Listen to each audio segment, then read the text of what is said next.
Lawsuits, 7 directly accusing him of sexual assault. CNN's Elizabeth Wagmeister has all of this new reporting for us. Elizabeth, what more are you learning? Good morning, Kate. So this is obviously the biggest escalation since those March raids on Diddy's homes in Los Angeles and Miami. We are now hearing that federal investigators are preparing to possibly bring witnesses in front of a federal grand jury in New York City. What we have heard is that possible witnesses have been notified that they could be called to testify. Now, sources do caution that investigators are still in the process of gathering information. In fact, they are still calling in new witnesses, and they have called in some witnesses multiple times. We also hear that the majority of the accusers who have filed these civil lawsuits against Sean Diddy Combs have been brought in for questioning, and again, some of them being called in numerous times. We hear that many are cooperating and even handing over evidence that they feel could be relevant into this federal probe. Now, a spokesperson for Homeland Security did not respond to our request for comment about the presence of a grand jury, but they did confirm that this investigation is... Hello, everybody, and welcome back to Chakras and Cusswords Podcast. My name is Katherine, and today we are going to do a in-depth understanding of who is Sean Combs, the man behind the mirage. We are going to see and expose a lot of the allegations and accusations that he has been facing in the year of 2024. We will also continue and end this deep dive with a birth chart reading, acknowledging certain patterns of areas of cycles that may be showing that he has a hidden agenda or areas of secrets that still have not been exposed. So, as many of you guys probably know, Sean Combs has been facing a lot of allegations in the year of 2024. So we will also look at the 6-month Rolling Stone article where Rolling Stone did a investigation of Sean Combs and a lot of the accusations and allegations that he have been facing from acquaintances of his past. I want to remind everybody that most of these are still allegations and accusations, even though we have viewed the CNN beating of Cassie Ventura that was released by the feds. But we will take a look at who is Sean Combs with an open mind and then follow with a birth chart reading. Who is Sean Puffy Combs? Sean Combs, also known by various stage names including Puff Daddy, P. Diddy, Diddy, and Love, is an American rapper, singer, record producer, entrepreneur, and actor. He was born on November 4th, 1969, which makes him the zodiac sign, a Scorpio. In Harlem, New York City, he grew up in Mount Vernon, New York. Combs is a significant figure in the music industry, particularly in the hip-hop genre. He has influential and also been very seen as a mainstream artist. He's both a performer and a producer. Combs founded Bad Boy Records in 1993, which became a huge success, and he had many artists. His artists include Notorious B.I.G., Mace, Faith Evans. His own music career took off when he debuted his own album, No Way Out, in 1997, which included hits like Can't Nobody Hold Me Down and I'll Be Missing You. The album won a Grammy Award for Best Rap in 1998. Beyond music, Combs has ventured in various business opportunities. He launched the Sean John clothing, which earned him a CFDA Menswear Designer Award in 2004. He also had stakes in the beverages and hospitality industry. He also worked in media and event productions. Combs has appeared in several films and television shows enhancing his presence in the entertainment industry.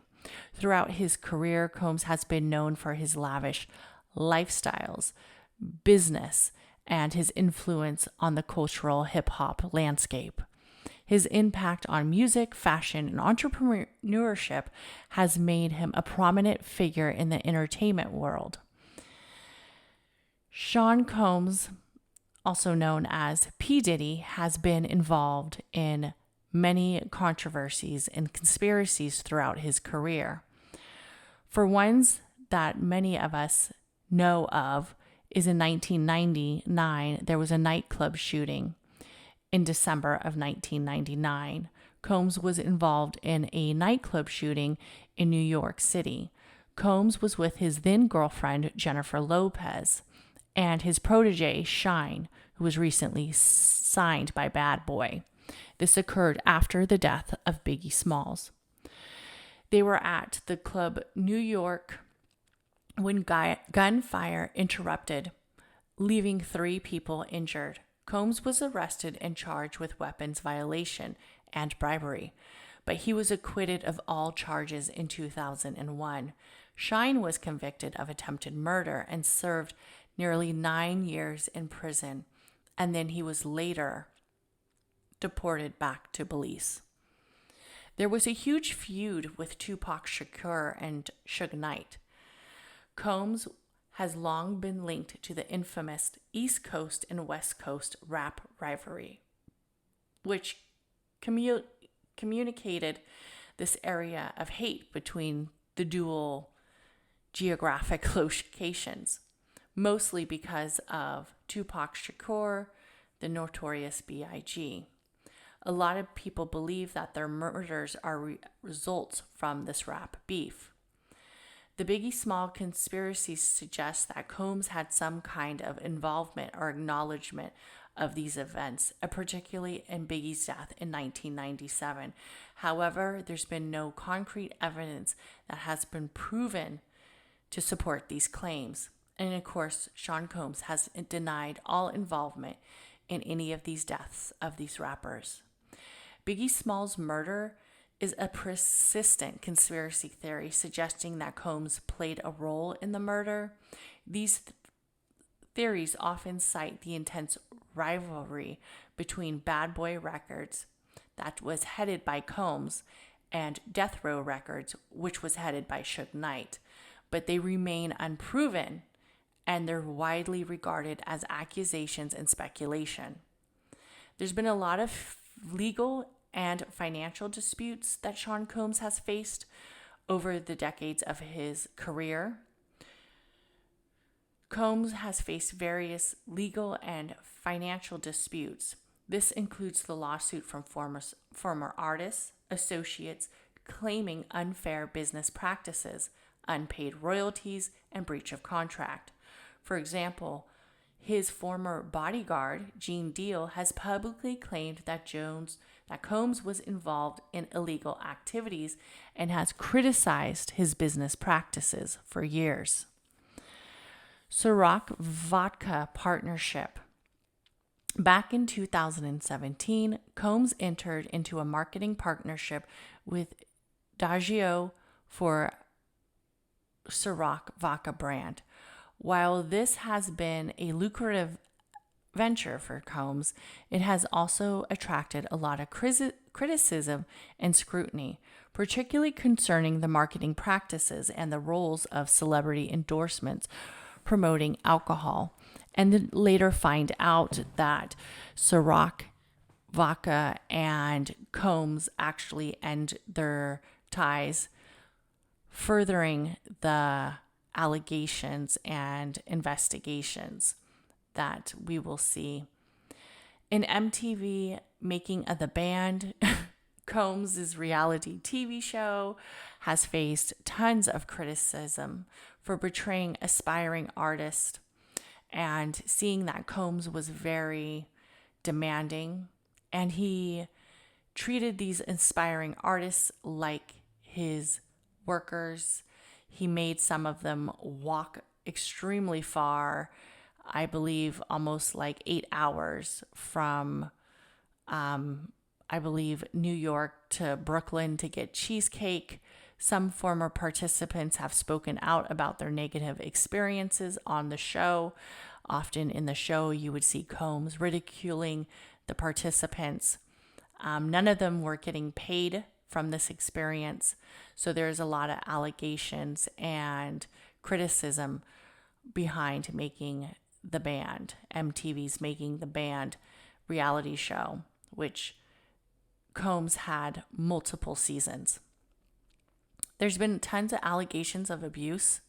Combs has been accused of physical and verbal abuse from various individuals over the few years that he has been a rap mogul. These allegations have included altercations with other celebrities, accusations from one former employee, and for example, in 2015, Combs was arrested for allegedly assaulting with a kettlebell at UCLA, and this was his son's football coach. The charges were later dismissed. While Combs has faced numerous controversies and conspiracies, he has seemed to remain a prominent figure in the entertainment industry. With his career being successful, he's received a significant amount of achievements in the fashion and music industry and his overall business entrepreneurship. However, with these past allegations and accusations, Combs has never really faced a downfall until the year of 2024, which we will get into. Who has Sean Combs had relationships with? That's very important as we go over who is Sean Combs. So Misa Hilton is a stylist and fashion designer. She and Combs dated in the early 1990s, and they have a son together, Justin Combs, who was born in 1993. Also, his ex, Kim Porter, an actress and a model, had an on and off again relationship that's basically was over a decade, but their relationship resulted in their son Christian, who was born in 1998, and their twin daughters, Delilah Starr and Jesse James, who was born in 2006. Porter also had a son, Quincy, from a previous relationship that was with Albie Shore, whom Combs helped raise. Kim Porter passed away in 2018 from, I believe, pneumonia. Let's see. Combs also had a relationship with Jennifer Lopez, and this was a very high-profile relationship. Singer, actress Jennifer Lopez, the pair dated in 1999 to 2001. Their relationship granted significant media attention, especially after the infamous 1999 club shooting, which involved Combs, Jennifer Lopez, and also Shine. Sarah Chapman is the mother of Combs' daughter, Chance Combs, who was born in 2006. Their relationship overlapped with his relationship with Kim Porter. So I believe her relationship with Kim Porter was the reason why Kim Porter finally walked away from the on-again, off-again relationship with Sean Combs. Cassie Ventura, singer and model, dated Combs on and off again for about a decade, from 2007 to 2018. Their relationship was also highly publicized, and they collaborated with several music projects during their time together. It is also believed that Combs had her in a 10-album deal. Lori Harvey, model Lori Harvey, the daughter of comedian Steve Harvey, dated Combs briefly in 2019. Their relationship sparked a lot of media interest due to the big age difference. Harvey also previously had a rumored relationship with Combs' son, Justin. Gina Hyuna is a model who has been linked to Combs on several occasions. Their relationship has been described as on again, off again, and she has been seen publicly with him for the past few years. Then Young Miami, known as Carisha Brownlee, who is in the duo City Girls, has had a relationship with Combs as of 2022. Combs has been linked to Miami. Their relationship has been a topic of discussion, and they've been seen multiple times in and out of the press. As we later find out, they have parted ways in 2024 with the recent allegations and accusations of Sean Combs in the Cassie Ventura lawsuit. So let's look at how much money, and Sean Combs' estimated net worth is around $1 billion as of 2024. His wealth has had various sources, such as the music and record production. Combs founded Bad Boy in 1993, which he became one of the most successful hip-hop labels, and he produced music for numerous artists and has released several successful albums for himself. Then with his areas of fashion design, his clothing line in 1998 has been highly successful, earning him multiple awards. The CFDA Menswear Designer of the Year of 2004, Ciroc Vodka in 2007. Combs entered a partnership with Daejeon to promote Ciroc Vodka. This deal has been lucrative for Combs, boosting his net worth. As we will reveal, he will later be dropped from this entrepreneurship of this collaboration. Revolt TV, Combs founded Revolt TV as a music-oriented television network, which has expanded his influence in media industry. Later, he has been released from all duties of Revolt TV. Following the allegations of the Cassie Ventura case, real estate, Combs owns several high-value properties, including luxury homes in New York, Los Angeles, and Miami. And of course, Combs has had other adventures that has diversified his investments, such as the beverage industry, technology, and media production. So he has had definitely a lot of success as a businessman in a multiple industry. However, his wealthiest figures have been subsequently constricted with these recent allegations and lawsuits that have been hitting him in the year of 2024. So we will now take a in-depth understanding of who is Sean Combs and a lot of these accusations and allegations through the area of the Rolling Stones article that was published in May of 2024, where we will go over a lot of things that Combs has been accused of. Sean Puffy Combs for a year. That's the crazy thing. Now, that was L.A. Reid's idea, right? We're sending you over to something called Puffy Flavor Camp. There you go. To learn Flavor Camp? Yeah, Flavor that's Camp. what it was called. And you're going to go to Puff Daddy's. He's going In the 90s, do you understand what that's like? Puffy's place was like just filled with chicks and orgying like nonstop, right? No, not really. I Come mean, on. but hey, it was curious. I got a chance to see some things. Yeah, but you were 13. What were you I seeing? went there to see the lifestyle. Right. And I saw it. And it was but I don't know if I could indulge and understand what I was even looking at. It was pretty wild. It was, So nobody it was crazy. tried to, some woman didn't come along. I didn't say that. Okay. I didn't say that. What I did say is that there were very curious things taking place. And I didn't necessarily understand it. Biggie Smalls was there. Biggie Smalls was there. Lil' Kim, Craig Mack. All these people are hanging around. Yeah, man. Faith Evans. And your parents Jodeci, were Mary J. okay? Blige. They didn't know nothing about this shit. Oh. I was having a good time. You know what I mean? Does he have you doing any chores? Are you doing dishes at all? I mean, to keep you humble somewhat? Or are you just like, can you stay up till 4 a.m. with them and party? I mean, I could. I actually stayed up longer than them. And do you have money? What's going on? I mean, I had like per diem. Yeah. I had like, What like a a living. life. Yeah, it's pretty crazy. 14 years old. You're a dad now. Would you ever send your kid to Puffy Camp? Hell no. See? And then he gonna give them back with nothing in the tank. You understand what I'm saying? It's like he probably took about 5 or 6 artists publishing and went to this person and said, went to this group, these people, and say, yo, listen here, I got 10 hits right here. You know, give me so many $1 million for it, and you could have it for 20 years. That's why when Mace was talking about, I want my publishers, I could buy my publishers. He didn't have Mace Publishing.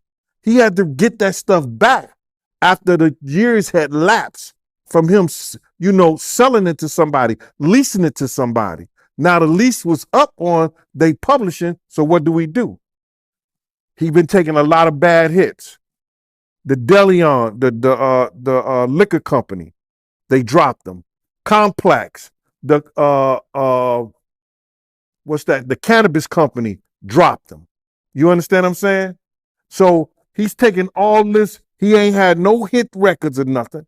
You understand? So he's taking all these hits. He got to try to look back in the public when he's coming out with an album, and plus he's getting an award. And is it the VMAs? He's supposed to be getting a lifetime, some kind of award for the VMAs.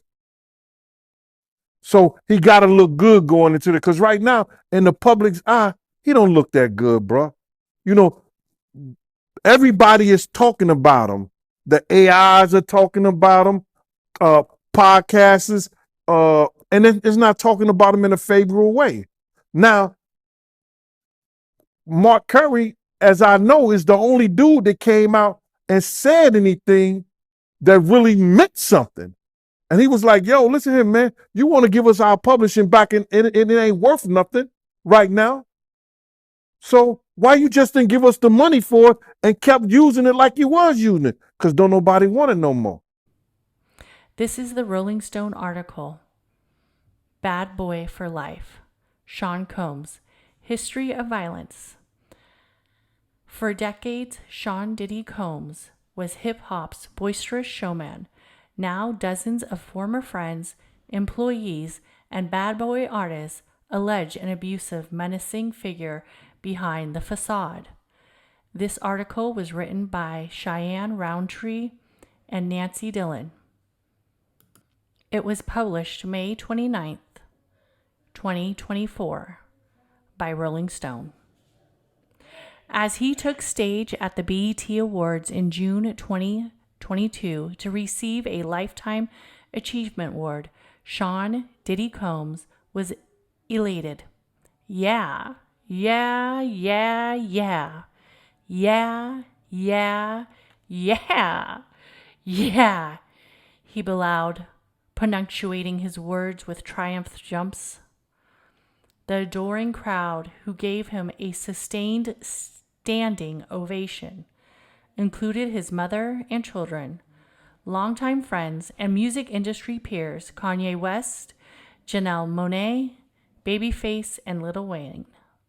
After 3 decades of relentless hustling that took him from hungry teenage intern to A&R executive producer, label impresario, respected fashion designer, and household brand name, Diddy had seemingly reached the apotheosis of his career.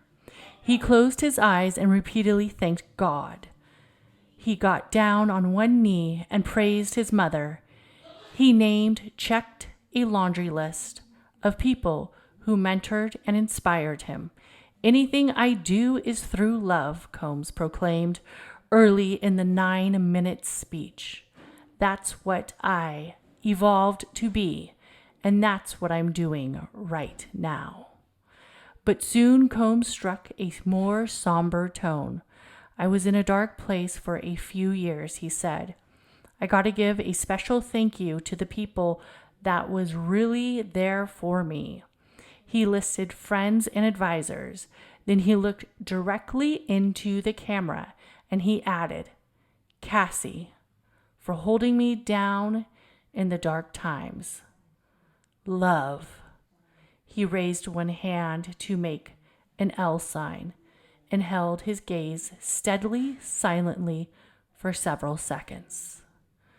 Combs and Cassandra Cassie Ventura, a former singer of his iconic Bad Boy label, had split 4 years earlier, but he had been openly pinning for her ever since. He posted photos of her online and urged her to listen to Michael Jackson's "The Lady in My Life." He publicly congratulated her on her first pregnancy with her husband. His comments at the awards show were apparent a pattern of behavior, one that had been tormenting Ventura for years. When she learned of her ex's latest remarks, sources say Ventura was distressed. She was also resolute. Almost 18 months later, in November 2023, Ventura sued Combs, claiming he held her in a violent form of sexual servitude throughout their relationship and raped her upon their final breakup. In 2018, she invoked Combs' BET speech in her filing.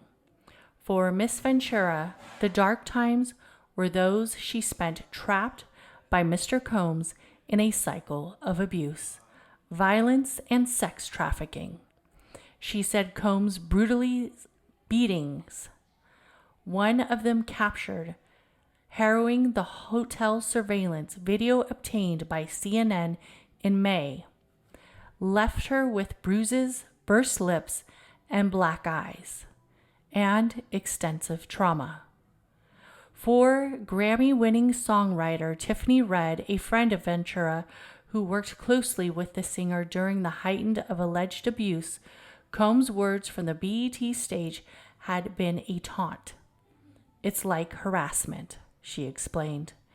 "You're still fucking with her. Leave her alone. Leave her the fuck alone." In the 5 years after her breakup with Combs, Ventura remained silent. While he was posting about her pregnancy in 2019, she was negotiating in distress behind the scenes to escape her bad boy contract, Red says. Despite Ventura singing a 10-album deal in 2006, Bad Boy only released one studio album by her. Combs was allegedly trying to tie her separation agreement to a non-disparagement clause. "It's not like we were negotiating with her, just her record label," Red says. "We were negotiating with her abuser." Through her lawyer, Ventura declined to speak for this article. Combs did not respond to the request for comment of this allegation. At some point, Ventura checked herself into a rehabilitation center to deal with the physical and psychological repercussions of her time with Combs, and found renewed purpose in being a mom. Her lawsuit says, when she eventually gathered her strength and stepped forward, a flurry of other lawsuits followed.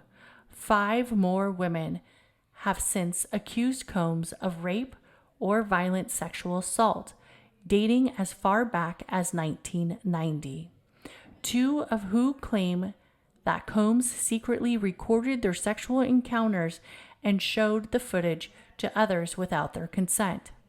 Music producer Rodney Little Rod Jones also sued, alleging Combs groped his genitals and forced him to solicit sex workers and perform sex acts to pleasures of Mr. Combs, while Combs would eventually take responsibility for the assault captured on surveillance video. He vehemently denied all other allegations against him. The day that Ventura filed her complaint, he blasted it as a shakedown based on outrageous lies. For the past 6 months, Combs has been subject to Miss Ventura's persistent demand for $30 million under the threat of writing a damaging book about their relationship, which unequivocally rejected the blatant blackmail, his lawyer, Ben Brofman, said. In response, Ventura's lawyer, Douglas Wigdor, said Combs offered Miss Ventura 8 figures to silence her and prevent the filing of this lawsuit. The parties came to an undisclosed settlement within 24 hours of Ventura's filing. When his 4th rape accuser sued in December, Combs issued another passionate denial. Enough is enough. For the last couple of weeks, I have sat silently and watched people try to assassinate my character, destroy my reputation and my legacy. Sickening allegations have been made against me by individuals looking for a quick payday. Let me be absolutely clear. I did not do any of the awful things being alleged. I will fight for my name, my family, and the truth.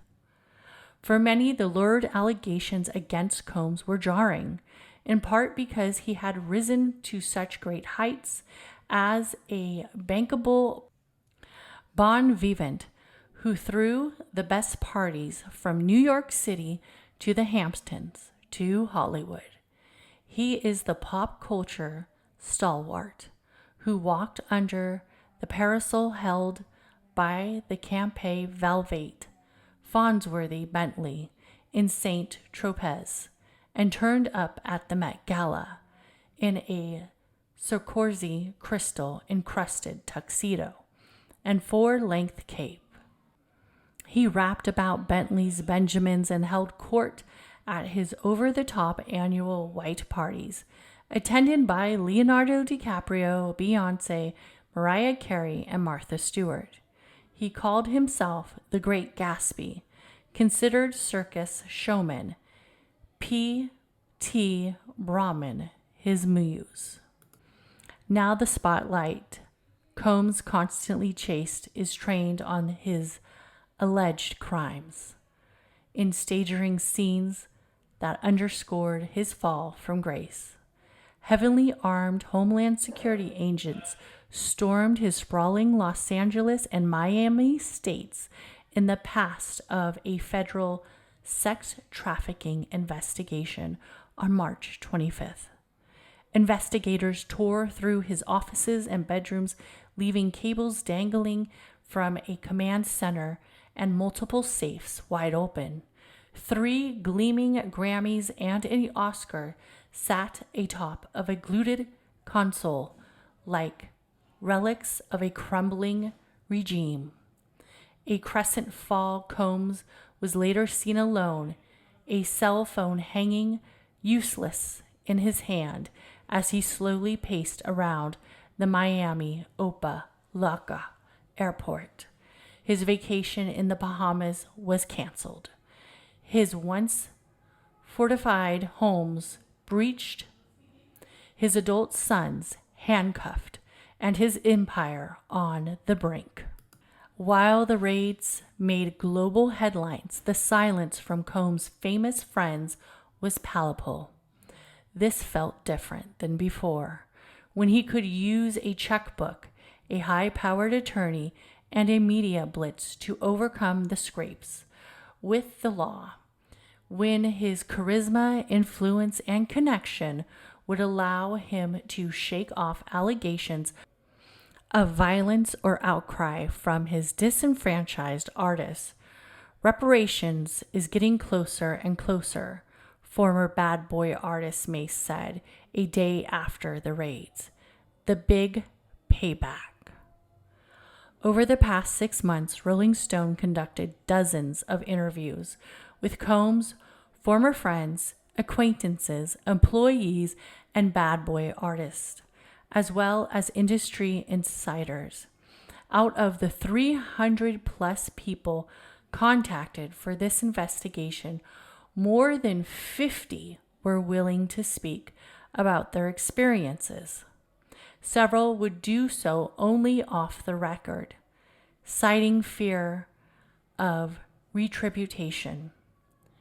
Some requested compensation in exchange for their stories. Rolling Stone does not pay for interviews.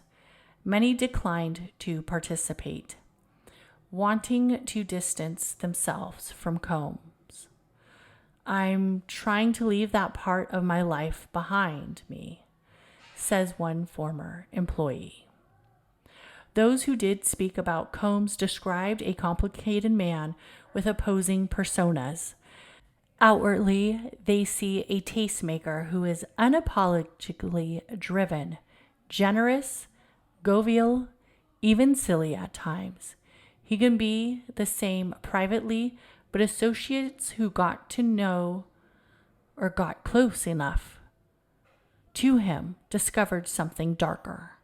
Behind the facade, a menacing figure who desperately wanted to be accepted and admired, who uses the public's declarations of devotion, splashily donations, and boasts that he is brother love to hide an undercurrent of alleged abuse and violence.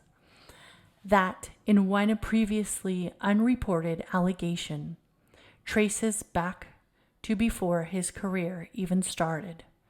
Combs wielded his growing power to bend people to his will, sources claim, sending staffers to win back one-time girlfriend Jennifer Lopez, beating a label executive bloody after he became romantically involved with Combs' ex-partner Kim Porter, and allegedly trying to solicit sex from a woman on his payroll. As part of this investigation, Rolling Stone sent Combs a detailed list of questions about the new and pending allegations. He did not specifically address any of them. Mr. Combs cannot comment on settled allegations, will not comment on pending allegations, and cannot address every allegation picked up by the press from any source, no matter how unreliable. His lawyer, Jonathan Davis, tells Rolling Stone, "We are aware that the proper authorities are conducting a thorough investigation and therefore have confidence any important issues will be addressed in the proper form, where the rules distinguish facts from fiction." Joey Dickerson Neal, who is suing Combs for sexual assault, tells Rolling Stone that her decision to come forward isn't about money.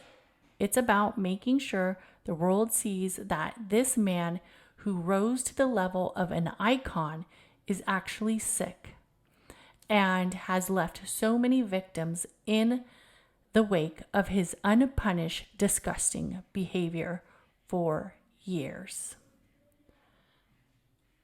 For Ventura Combs, present in her flashy, established 36-year-old label boss when he pulled her into a bathroom and forcibly kissed her on her 21st birthday in 2007, leaving her in tears according to her complaint. She says she was holding the keys to the nascent of music career when he pressured her to consume drugs and have sex the same year. Combs quickly became deeply entrenched in every aspect of her life, paying for her apartment, having her medical records sent directly to him, and lashing out for perceived slights. The lawsuit says, when Ventura tried to move on and had a brief romantic relationship with musician Kid Cudi in 2011, Combs allegedly beat her. Combs later told Ventura he planned to blow up the rapper's car in his driveway. The lawsuit claims in the statement to New York Times in November, Cudi confirmed that his car exploded. "This is all true," he said. In her suit, Ventura says she learned to blindly submit to Combs to avoid vicious beatings. Eventually, her lawsuit claims the abuse extended to sex trafficking, with Combs ordering her to slather herself in oil, get high and drunk, and have intercourse with male sex workers, while Combs pleasured himself and filmed the interactions which dubbed off as freak-offs. She learned to disassociate during these horrific encounters. She says, the public got a disturbing window into Combs' treatment of Ventura in the surveillance video unearthed by CNN. In it, a towel-clad Combs is seen pursuing a barefoot and fleeing Ventura after he allegedly punched her in the face during a freak-off in Los Angeles hotel in 2016. At the elevator bank, Combs throws Ventura to the floor, kicks her, stomps on her, and attempts to drag her back to the room before grabbing what appears to be a vase off the table and hurling it into her direction. Ventura describes the incident in her lawsuit and alleges Combs paid the hotel $50,000 to obtain the footage. After years in silence and darkness, I'm finally ready to tell my story, to speak up on the behalf of myself and the benefit of other women who face violence and abuse in their relationship, Ventura said in a statement accompanying her lawyer. This was an opportunity to speak up about the trauma I have experienced and that I will be recovering from for the rest of my life, as Ventura damning allegations were on the verge of an ongoing public. Combs was strategizing, according to Jones, to produce multiple songs on Combs' Grammy-nominated 2023 release, The Love Album, Off the Grid. He detailed how he planned to leverage his relationship with the celebrity pastor Bishop T.D. Jakes to soften the impact of his public image. Jones wrote in a sworn declaration in April. Jakes did not reply to the request for comment. Publicly, Combs seamlessly jumped into overdrive, producing positive press. He fulfilled his $1 million promise to the alma mater, Howard University, the football program at another historically black college, Jackson State University. He launched Empower Global, an e-commerce platform for black entertainers, entrepreneurs, and in dropping his new album, proclaiming he was in his love era, he announced that he was giving bad boy artists and songwriters their publishing rights back. Only some artists say they were offered rights back. And Danity Kane's Aubrey O'Day said she refused because her offer came with a mandatory non-disclosure agreement. A year before her breakup with Combs, Ventura conceptualized a short film titled Cassie that appears telling the hindsight. In a voiceover speaking about the film's fictionalized romance, she says, "How do you just walk away from it and escape it? I just want to be free." Puff out here acting crazy. He's beating her. The hotel security footage prompted horrific reactions around the world. Forced to acknowledge his actions, Combs made a rare admission of guilt, but tailored to that incident. "I was fucked up. I hit rock bottom, and I make no excuses.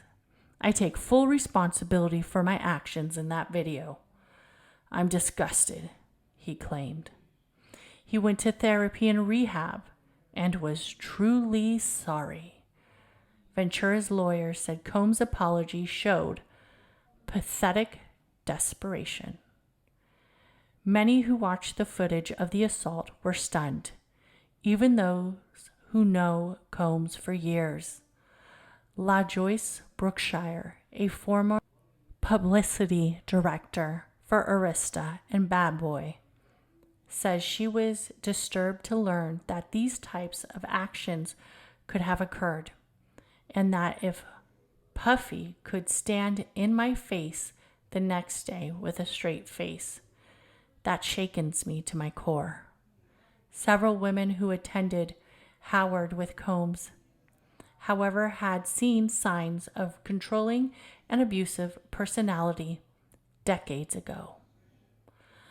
Combs started at the esteemed college in the fall of 1987 and quickly earned a reputation for throwing legendary rowdy parties. Flamboyant, boisterous, he was often seen driving his convertible around campus and passing out flyers. Though he left after his sophomore year, Combs turned Howard into a pipeline for his enterprise, teaming up with future label execs and producers like Harve Pierre, Mark Pitts, Derek D. Dot, Angeliti, and all key figures to the early Bad Boy success. Shantae Page, a former A&R executive from Universal Motown Record Group, was among those who say they had a positive experience with Combs at Howard, calling his iconic parties a once-in-a-lifetime type vibe. He was a go-getter from the start, she says, always in the know. But other women describe previously unreported incidents involving unwanted touching and fits of rage. One woman says she kept as far away as possible after Combs caressed her back without warning and asked if she would be willing to meet one of his friends. Another former student recalled that Combs flew off the handle after he objected to him cutting a cafeteria line. While the moments may seem small, they showed flashes of danger that would soon explode.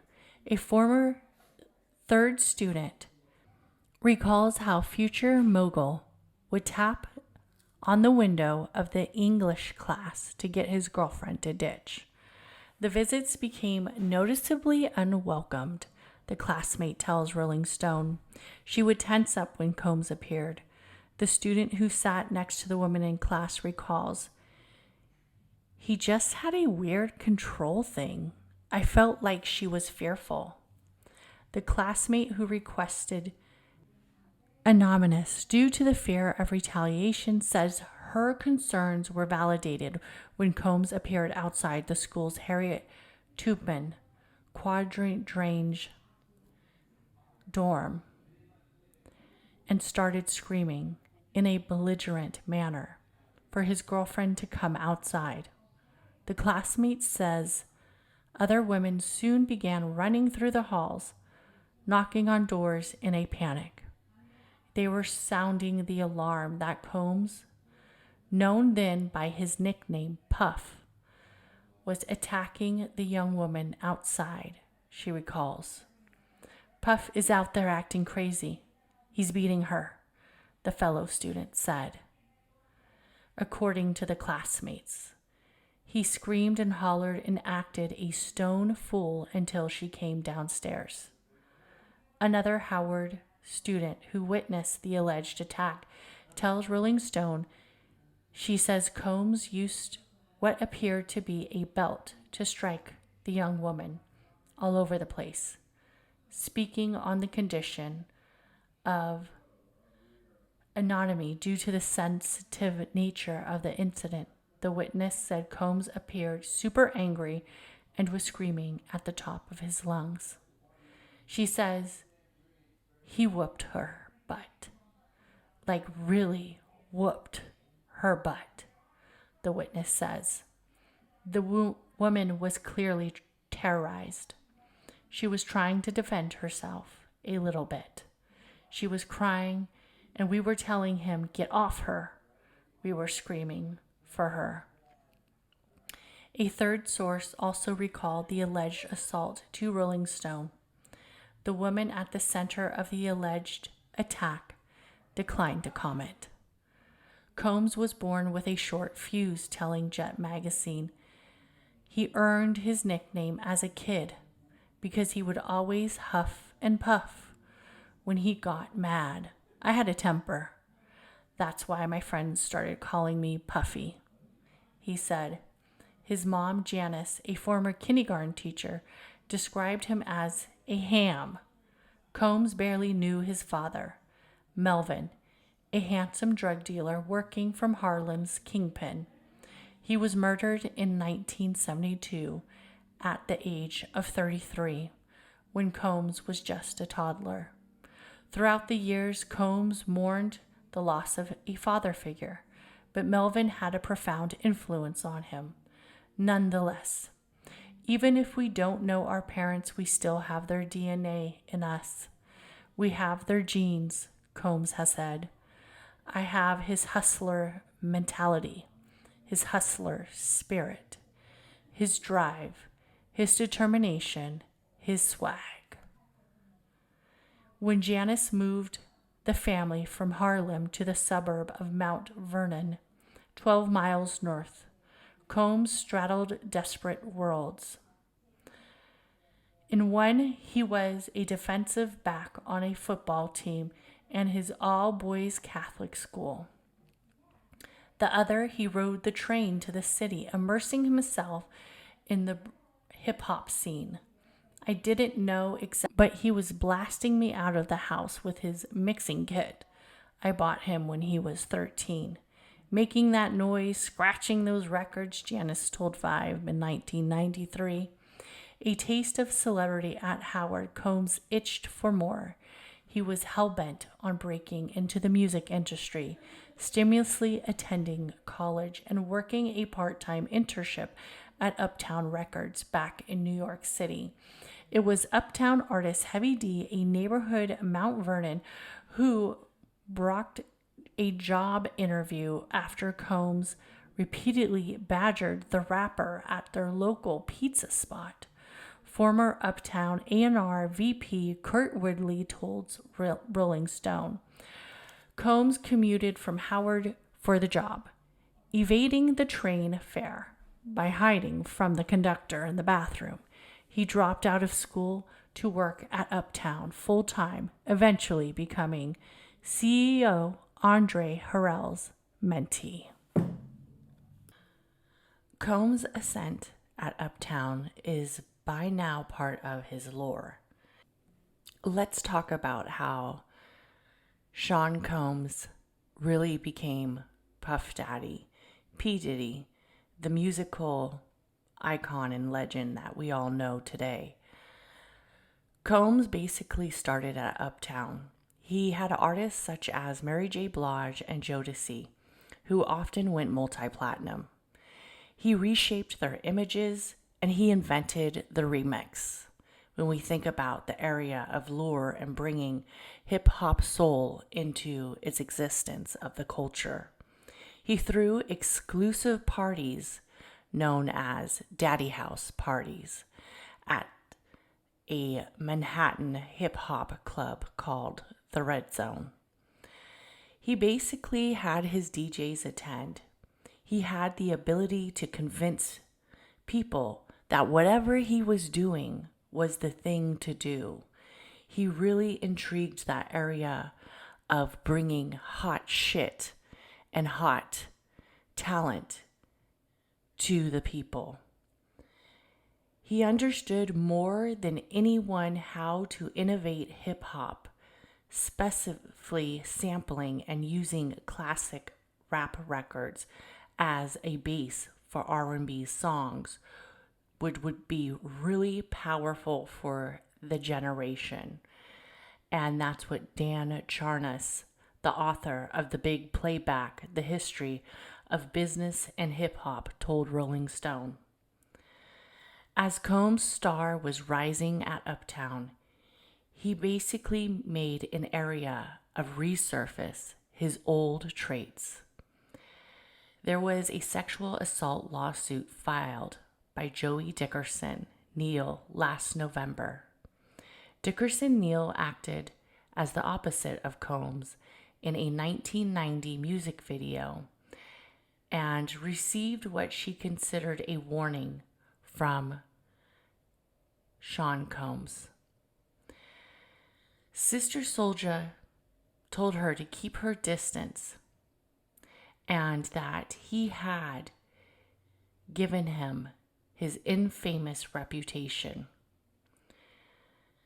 Dickerson Neal says she reluctantly agreed to a dinner date with Combs in January 1991 while she was a college student paying for her studies with a restaurant job.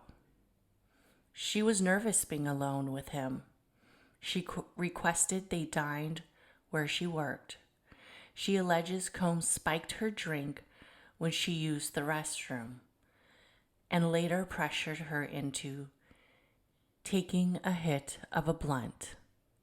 A blunt is basically marijuana rolled in cigar papers. She says her legs went rubbery a short time later, that Combs then raped her at her nearby residence.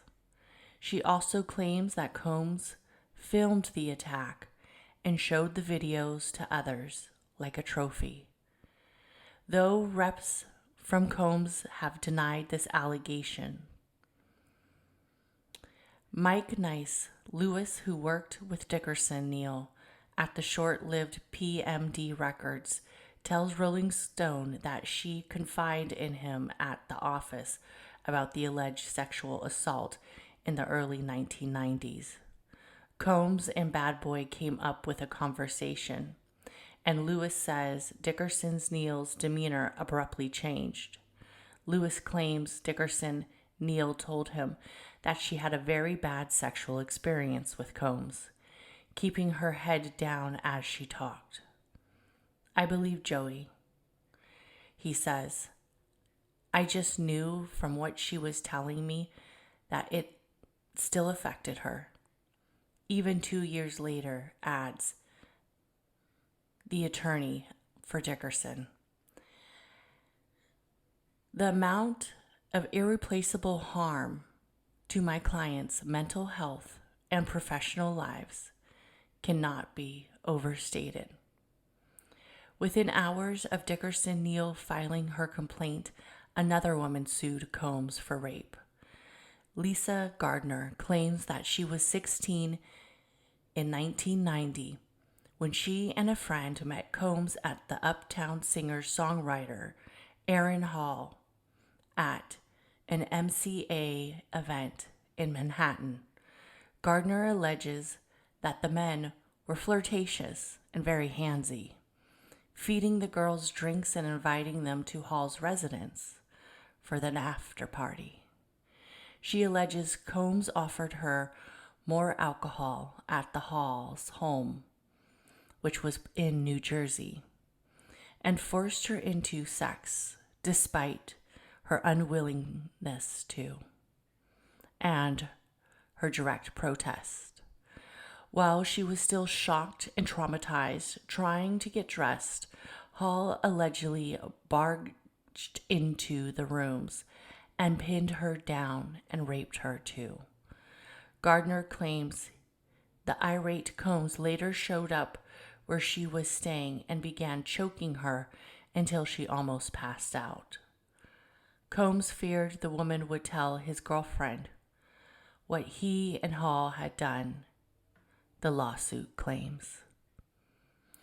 Combs' legal teams denies Gardner's allegations, calling them a money grab. But another woman who says she was with Gardner that night of the alleged attacks corroborated with many of her details. The woman who is the younger sister of a friend mentioned Gardner's complaint, as she has a photo of herself with Gardner and Hall from that evening in question. She recalled frantically looking around Hall's apartment for her sister and Gardner after they disappeared with Combs and Hall.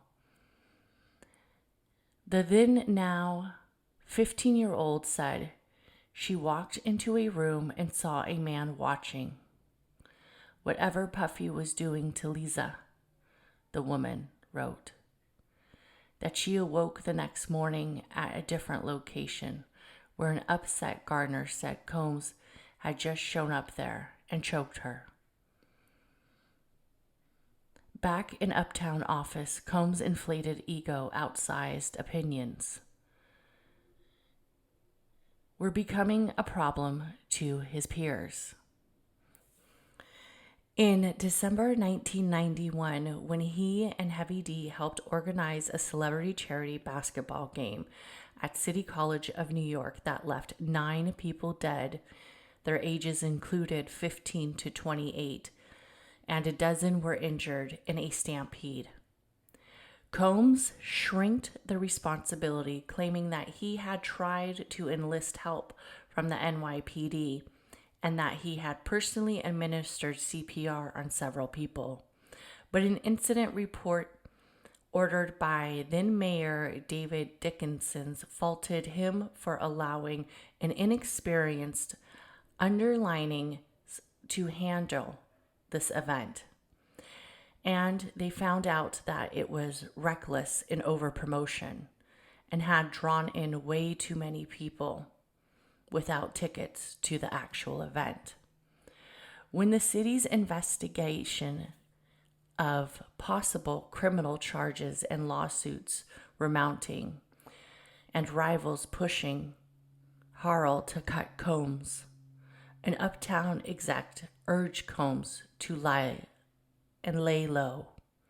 A terrified Combs spent months holed up in a Manhattan hotel with his mother, according to Kirk Bowers of Bad Boys, co-founding partner and president, who was later fired from Bad Boy in 1997. In 2003, he sued Combs for allegedly threatening him with a baseball bat and swinging it over him. He claims that it was over the stake of his company, and he claims that it was dismissed beyond the statute of limitations. After the controversy subsided, Combs returned to Uptown. He still considered himself Harrell's apprentice, but his access to his mentor was restricted. He spent much of 1992 producing Mary J. Blige's landmark debut album, What's the 411, gaining redemption in the album to acclaim his talent. Around this time, he founded his own Uptown imprint, Bad Boy Entertainment, where he could sign his own artists and make extra cash. Barrows remembers jealous Uptown execs referring to Combs as Satan and flipping him off as they walked by his small office in Uptown building.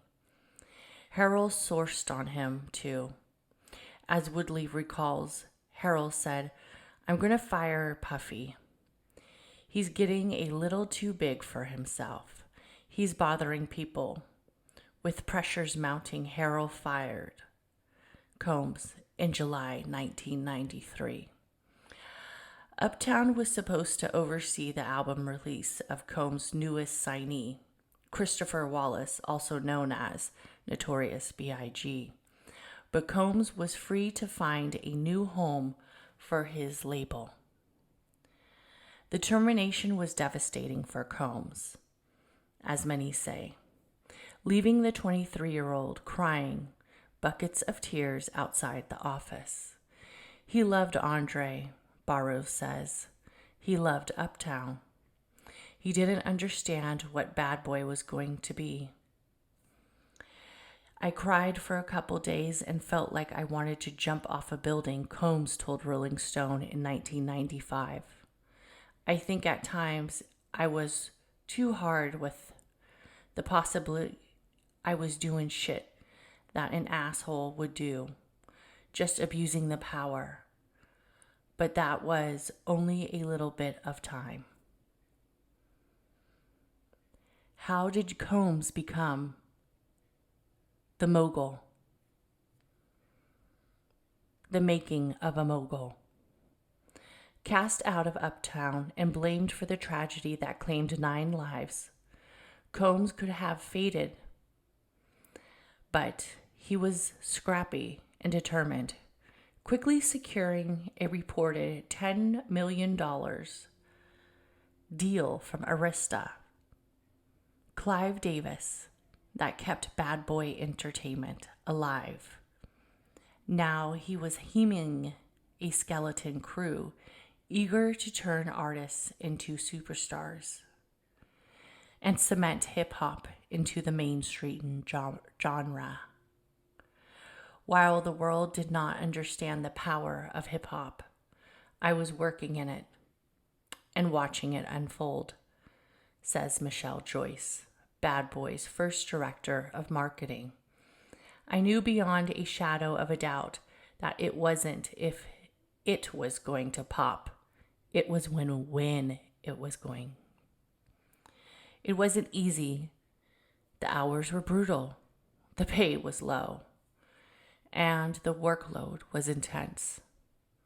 The next summer, only 1 year after Combs' dismissal from Uptown, their work paid off with Craig Mack. He is known for the song Flavor in Your Ear and the Notorious B.I.G. One More Chance. In the next 3 years, Bad Boy would become the premier label for upcoming hip-hop and rap artists. They were turning out chart-topping albums from Faith Evan, Total, and 112, soundtracking the clubs and radio stations nationwide. And in Wallace, Bad Boy had a budding superstar, Biggie Smalls, the storytelling genius with an effortless flow. Still, Combs was volatile. Barrows says, as he once saw Combs attack a woman inside Bad Boy's office in 1994. He had another ex-employee tell Rolling Stones that he had to tear Combs off the woman after hearing screams and the sound of shattering glass. The woman declined to comment. Felicia Newsome, the first manager of Bad Boy's record studio. Daddy's House says she once held Combs back when he was about to beat this girl's ass after a fight broke out in between 2 women. I'm holding him by his waist, saying, "You need to calm down. This is not your fight," Newsome recalls. Former Arista intern April Lamprose claims Combs turned violent with her. 2. In a lawsuit filed in May, Lamprose alleged Combs attacked her in a parking garage in the mid-1990s, forcing her to her knees to perform oral sex. It was one of the 4 horrific sexual assaults, she says, she endured during her on and off again relationship with Combs. As Bad Boy was on the rise, staffers kept Combs quiet, whether out of loyalty, fear, or the behalf that such incidences were rare. Outwardly, he was the label's unseen hype man, and he was also currently on tracks, making cameos in his artist videos. It was clear he wanted something bigger for himself. I distinctly remember the day that Clive Davis called and asked me to start garnering press for Puffy. It was just as if he were the artist, says Brookshire. Behind his back, I used to call him my problem child, the notorious VIP. Combs got a lot of press he wanted when he was, and in his LA counterpart, Death Row Records. Boss Marion Suge Knight became entangled in a years-long heavy-weighted hip-hop fight. The pair had once been friendly. Combs even modeled Bad Boy after Death Row, he told Rolling Stone in 1997. But subsequently, the rivalry between Biggie and Suge Knight's charismatic superstar Tupac Shakur would turn into the area of victory for both labels. Combs was fond of Shakur, admiring his ability to marry the street's credibility with mainstream appeal. Burroughs noted that Bad Boy's team spent the summer of 1993 studying the rapper. They studied his recent hit, I Get Around, as the blueprint for a commercial hip-hop record. Desperate to be taken seriously, Combs tried to foster a friendship, but Shakur was not interested.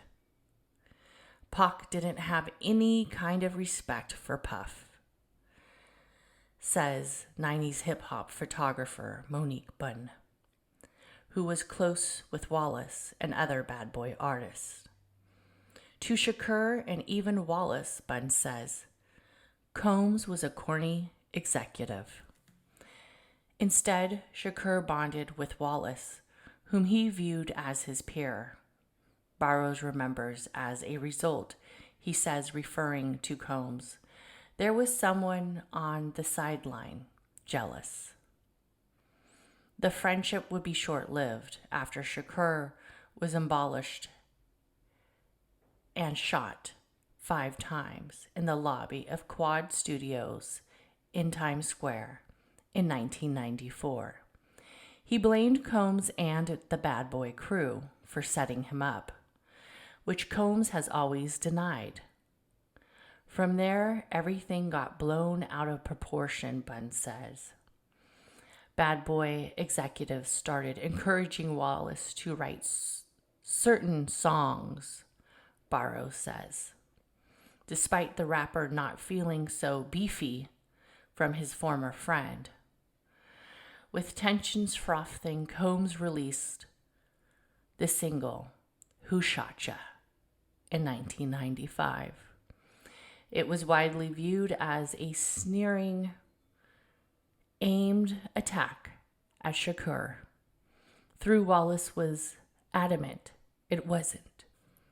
Tupac Shakur responded with a vicious rebuttal.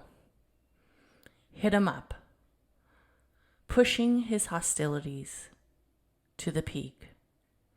Perhaps seeing a promotional play, Combs stoked the East Coast and West Coast rivalry.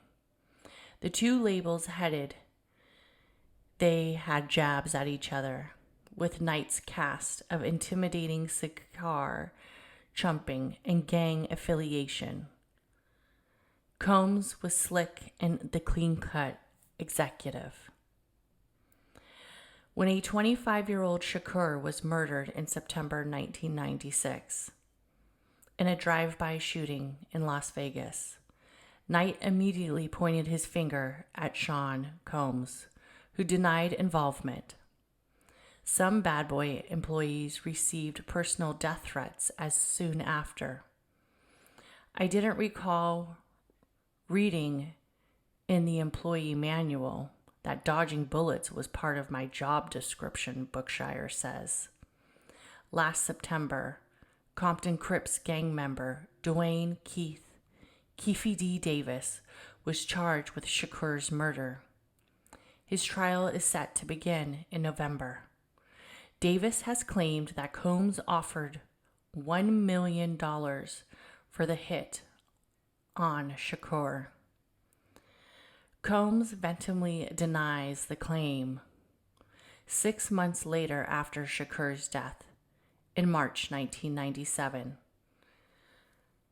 Wallace, at the age of 24, was attending the Soul Train Music Awards after party in Los Angeles when a gunman opened fire on his GMC Suburban, killing him.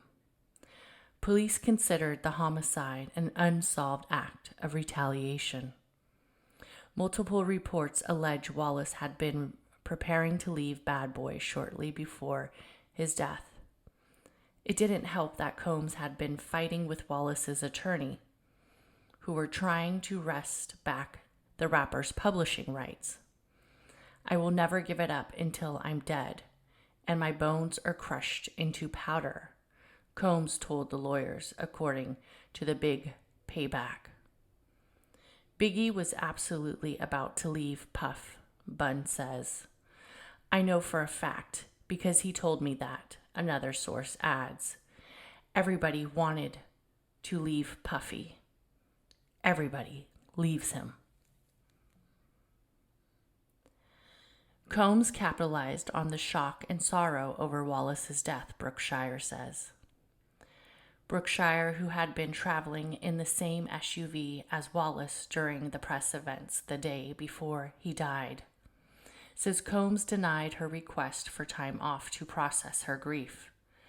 Instead, just 2 weeks after the slaying, she says Combs ordered her to focus all the efforts on Wallace's upcoming album, Life After Death. Combs demanded it to be the number one. The top 10, she recalls it. It sold nearly 700,000 copies in its first week. When Rolling Stone approached Bad Boy about the cover opportunity a few months after Biggie's murder, Barrows claims he advocated for the late rapper to take the spot. I was telling Sean, let's make it Biggie. You still have a chance for a cover in the future, Barrows recalls. He's like, no, he's dead. I'm putting it out. Combs' debut album, No Way Out, in July 1st. I need to be on the cover of Rolling Stones. Combs got his cover, and 2 years later, he acknowledged how Biggie's death had been a big business. I think his passing added to the fame, Combs told Rolling Stone in 1999. At least 2 million of nearly 5 million copies of No Way Out sold were due to his death, straight up. And that doesn't necessarily feel good, but that's the reality. Even death row's fearsome boss, who's currently serving a 28-year manslaughter sentence, has been labeled a boogeyman of hip-hop, said Combs. Behavior was distasteful when Pac left. I didn't pick up a microphone, Knight said on his prison podcast. I picked up the pieces. In the late 1990s, fans regularly gathered outside Daddy's house studio in Midtown Manhattan, aligning to see famous faces or pass along a mixtape. We had built this machine, the hottest hip-hop label in the world, and people started to jockey next to Puffy, says Joyce. As the new millennium dawned, hip-hop entered a bling era, with Combs and his artists mining melodies of 1980s pop songs were guaranteed commercial hits. They wore matching shiny suits, spit raps about designer socks and yachts, draped themselves in diamonds, and filled their big-budget videos with fawning women. The label was thriving off Biggie's legacy, bolstered by rising stars such as Mace Shine and Black Rob. Combs won Grammys and was nominated for his work outside, with artists including Mariah Carey and R. Kelly. He entered the upper echelons of New York society, partying with billionaires such as Ron Perlman and Donald Trump. There was a certain narcissism and attitude of objectifying not just women, but all the people, and wanting to be with other men who enjoyed moving people around like chess pieces. Carnes says of Combs, adding that he was the standard of bearer for hip-hop as capitalism, a social mobility play. Becoming a dominant force in the industry only seemed to amplify Combs' bullying behavior.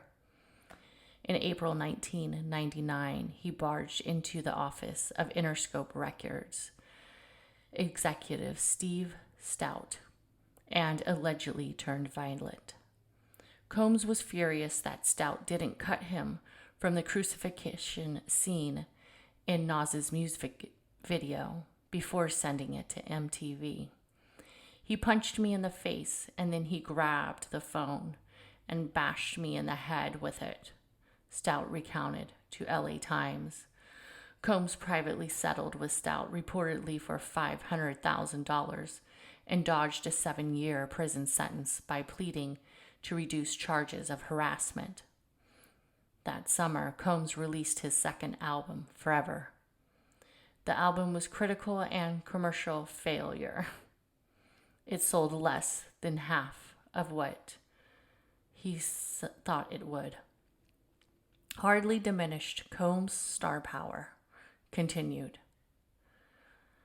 A few months later, in December, Combs was arrested after a nightclub shooting in which 3 people were injured. His new star shine, a.k.a. Jamal Michael Barrow, was convicted of firing the shots and sentenced to 10 years. Barrow was deported to Belize upon his 2009 release. Combs, meanwhile, was charged with weapon possession and attempt bribery after he and then girlfriend Jennifer Lopez fled the shooting in a Lincoln Navigator that reportedly ran 11 red lights. Combs was facing up to 15 years in prison if he was convicted. Kevin Rogers Francis, a host at Combs' restaurant Justin's, who did marketing work for Combs' short-lived magazine Notorious, recalls the Mongol scrambling for money, shuttering the magazine, hitting the restaurant drawers for cash, in what Francis presumed was an effort to cover his hefty legal battles. The prosecutor claimed that Combs offered cash to witnesses after some said Combs was the shooter. Victim Natania Rubin has been adamant that Combs fired the bullet that tore through her nose. Combs' own driver testified that Combs offered him $50,000, using a $40,000 pinky rings as collateral. He would say he owned an unlicensed gun found in the SUV. Others have claimed that Combs has paid as much as $1 million to Barrow to buy his silence. Barrows denies the claims to Rolling Stones, calling it ridiculous. After a 6-week trial, Combs was acquitted in March of 2001. With his mounting scandals and tabloid relationships with Jennifer Lopez, and the popularity of Sean John clothing line, which launched in 1998, Combs entered the pop culture.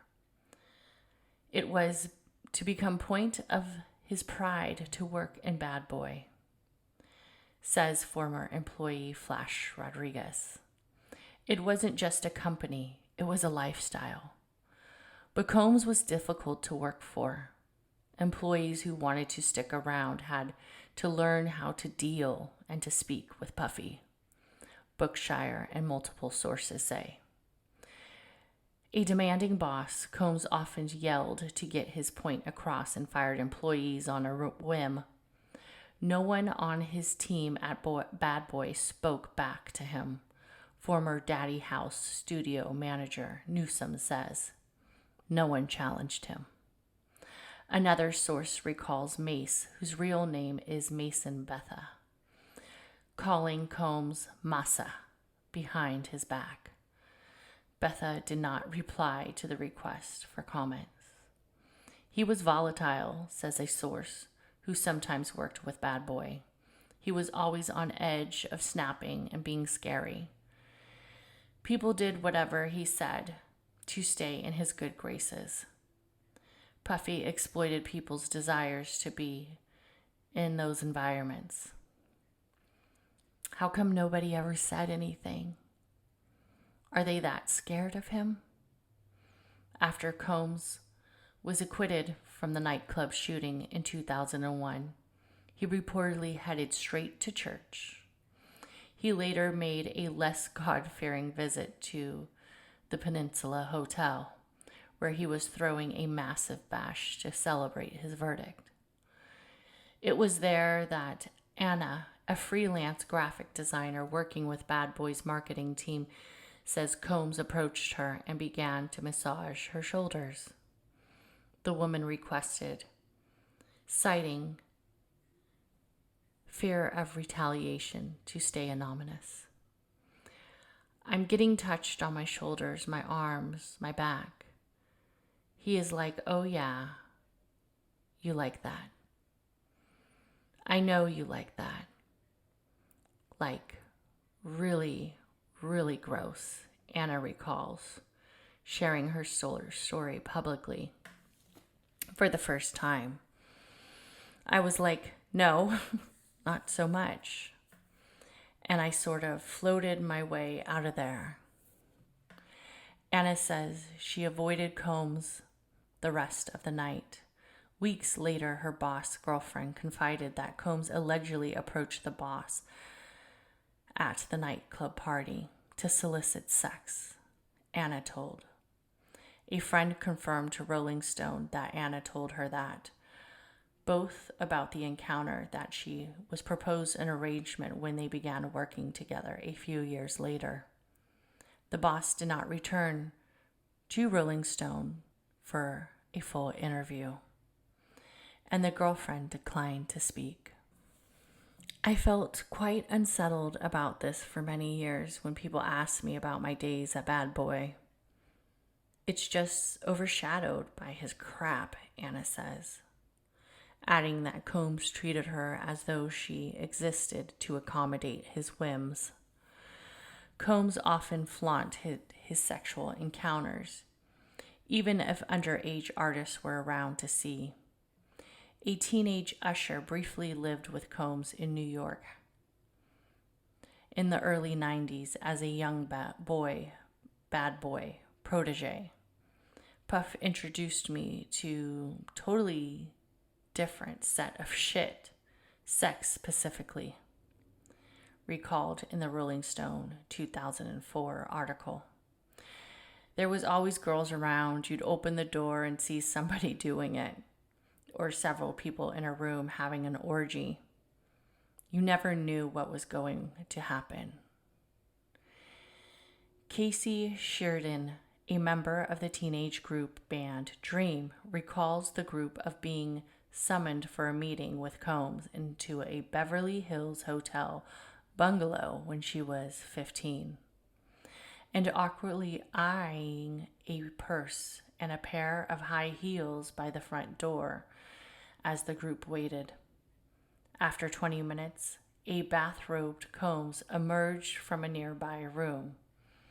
It's like you can't even keep our innocence.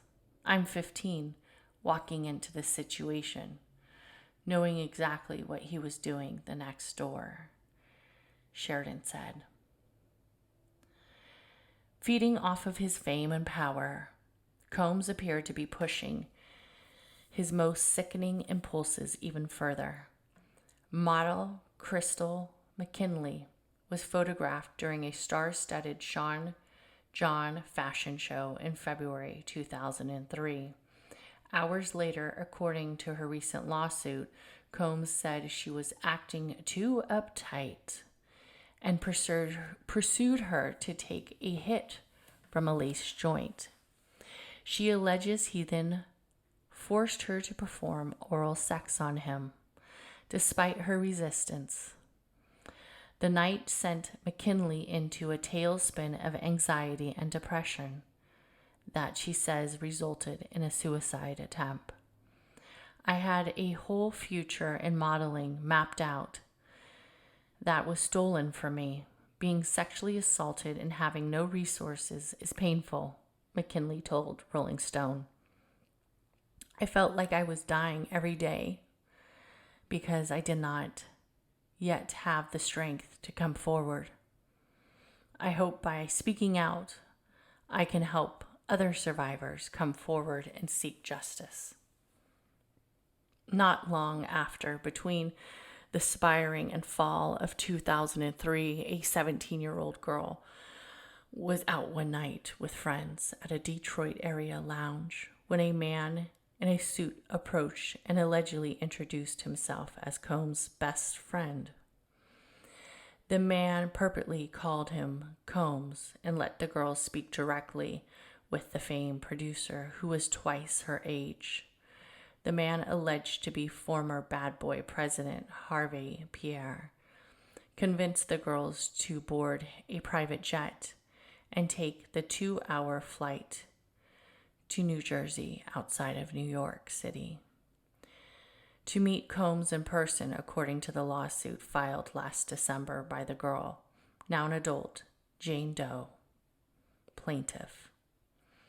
Then a high school junior, she was awestruck by the opportunity documenting the trip with photos from inside Daddy's house, where she's been pretending to record a song, pointing at Combs' initials on the wall, sitting on Combs' lap. The photos were included in the lawsuit to corroborate the woman's allegations that she was gang raped that night by Pierre Combs and a third unidentified man inside the recording studio. The woman's claims that the men piled her with drugs, alcohol, and she was nearly unconscious and unable to consent. As she started to black out, she claims Combs led her to a bathroom where he removed her skirt and underwear and penetrated her from behind. As she drifted in and out, an unnamed assailant replaced Combs and raped her from behind as Combs watched. She says the woman alleges Pierre replaced the second man and raped her, too. When the men finished, she fell into a fetal position on the floor in excruciating pain and was later escorted out of the building and flown back to Michigan, she claims. Combs' lawyer filed a motion to dismiss the calling of Jane Doe's account, as it was a decade-old tale and baseless claims, and an effort to extract the undeserved financial recovery. Pierre did not reply for requests for comment, but previously called the accusations fiction and a desperate attempt for financial gain. Drugs were considered part of Combs' life. Ventura alleges in her lawsuit, claiming he was addicted to prescription painkillers and took ecstasy frequently. She claims he had pills and other drugs out in the open like candy, and he would supply alcohol, ecstasy, cocaine, sedative, GHB, ketamine, and marijuana during his freak-offs. But far from enhancing the party vibe, Ventura and others say that these substances were only to darken his mood. Once Combs got drunk or high enough, says one frequent party guest in the early 2000s, he would turn violent and loud. He would take his anger out on people. At several points when Combs was extremely intoxicated, Ventura alleges he beat her. An industry source says they left one of the parties at Combs' house because they felt so uncomfortable watching an aggressive Combs yell at Ventura throughout the night. You could tell in her eyes that she was scared, they said. I'm like, is this normal? Am I tripping right now? Why is nobody saying anything to him? Are they scared of him? In a 2015 appearance on the Breakfast Club radio, Combs described the deal he offered his girlfriends. If I'm in a relationship with you, 20% of your time, you're going to just feel like, "Aw, man, I hate being here. This guy cheated on me. He lied on me," Combs explained while sitting next to his teenage son, Christian. But then there's 75% of, "I'm going to make you the happiest woman in the whole wide world. I'm going to be there to support your dreams. I'm going to be there to hold you, listen to you. I'm going to be there to be your best friend. And I promise you, smile the most. You know who I am? This is what it is." Which deal would you choose? There was one term of deal with Combs' never disclosed source says. The woman who signed up if we're not allowed to walk away, Damian Vasquez, a former Bad Boy intern, says.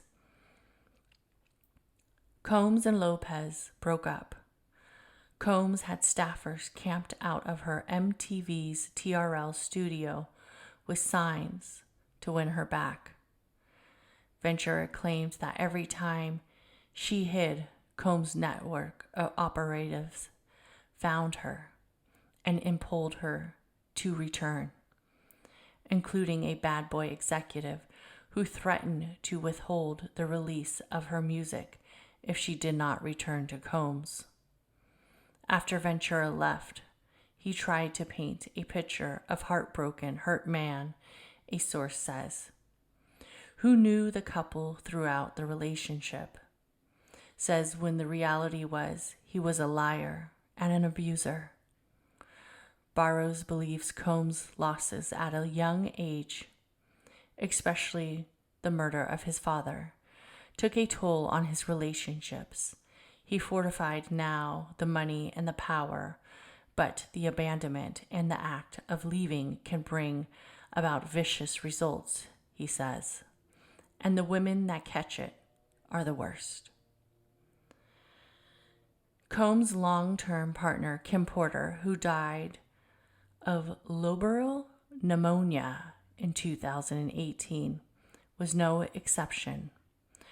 Their relationship was tumultuous, according to two sources who claimed Combs physically abused her. I remember Kim used to go through a lot of stuff, former Bad Boy rapper Mark Curry says. If you live around them, you get to see the toxic relationships. I think every relationship he had that I've experienced around him was like that. Combs and Porter first got together in 1994 and dated on and off again until 2007. She ended it for a good upon learning Combs had fathered a secret child while she was pregnant with their twin daughters. There were often infidelities, including Combs' affair with Jennifer Lopez. But Combs never let Porter truly move on, she told Essence. He still called 50 to 60 times a day, she said. It was like my life was not my own. He was very, very intrusive. In the 2000s, Porter's fleeting courtship with the late music executive Shakur Stewart enraged Combs when the industry gathered at the L.A. Reid's wedding in Italy that summer. Combs went to Stewart's room at the ceremony and allegedly broke a chair over Stewart's head. Stewart's mother and two of his close friends telling Rolling Stone he left him bleeding on the hotel floor in Italy.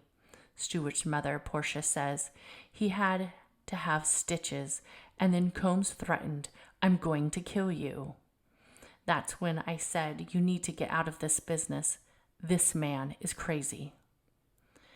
By the mid-2000s, Bad Boy hemorrhaged several top acts, including Faith Evans, Total, 112, Craig Mack, and Foxy Brown. 2 decades later, nearly all Combs artists have left him. Apart from him, stepson Quincy Brown, and son Christian, only Janelle Monáe is left on the label. A rap from Monáe did not reply to the request for comment. Machine Gun Kelly's last track released with Bad Boy was February 2024. He started his own label, Establish 19XX, under Interscope.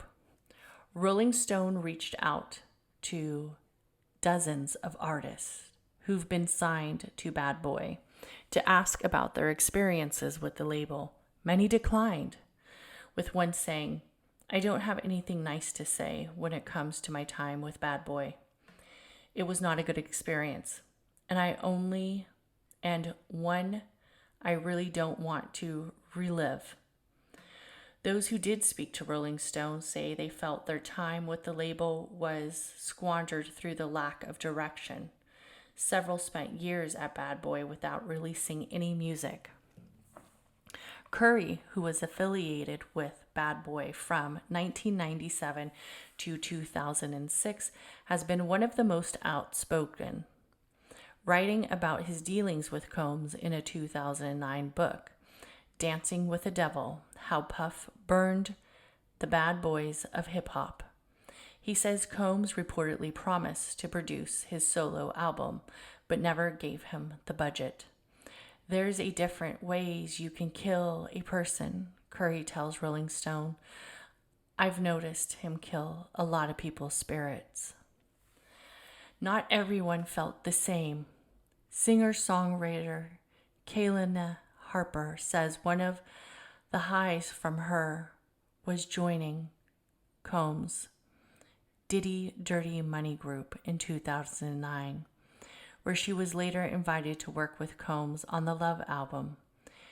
"He was fucking cool as shit," she says, adding the artists who blame Combs for the trajectory of their careers may suffer from disgruntled employee syndrome. Years ago, there were whispers that some Bad Boy A&R executives would expect sexual favors from female artists in exchange for professional attention. I would hear about female artists being asked to do stuff with other male executives, recalls one of Bad Boy's former staffers. "Like, we can make or break your career. What are you going to do about it? Going to HR was useless. If you want your job, you're not going to complain," they add.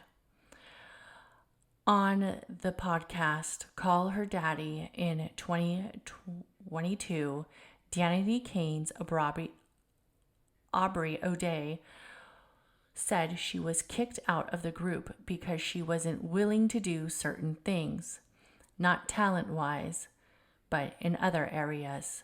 She refused to get Pacific, saying the truth was what you can imagine. There was no #MeToo, she added. "You signed 1 million NDAs, 1 million contracts that took away your rights."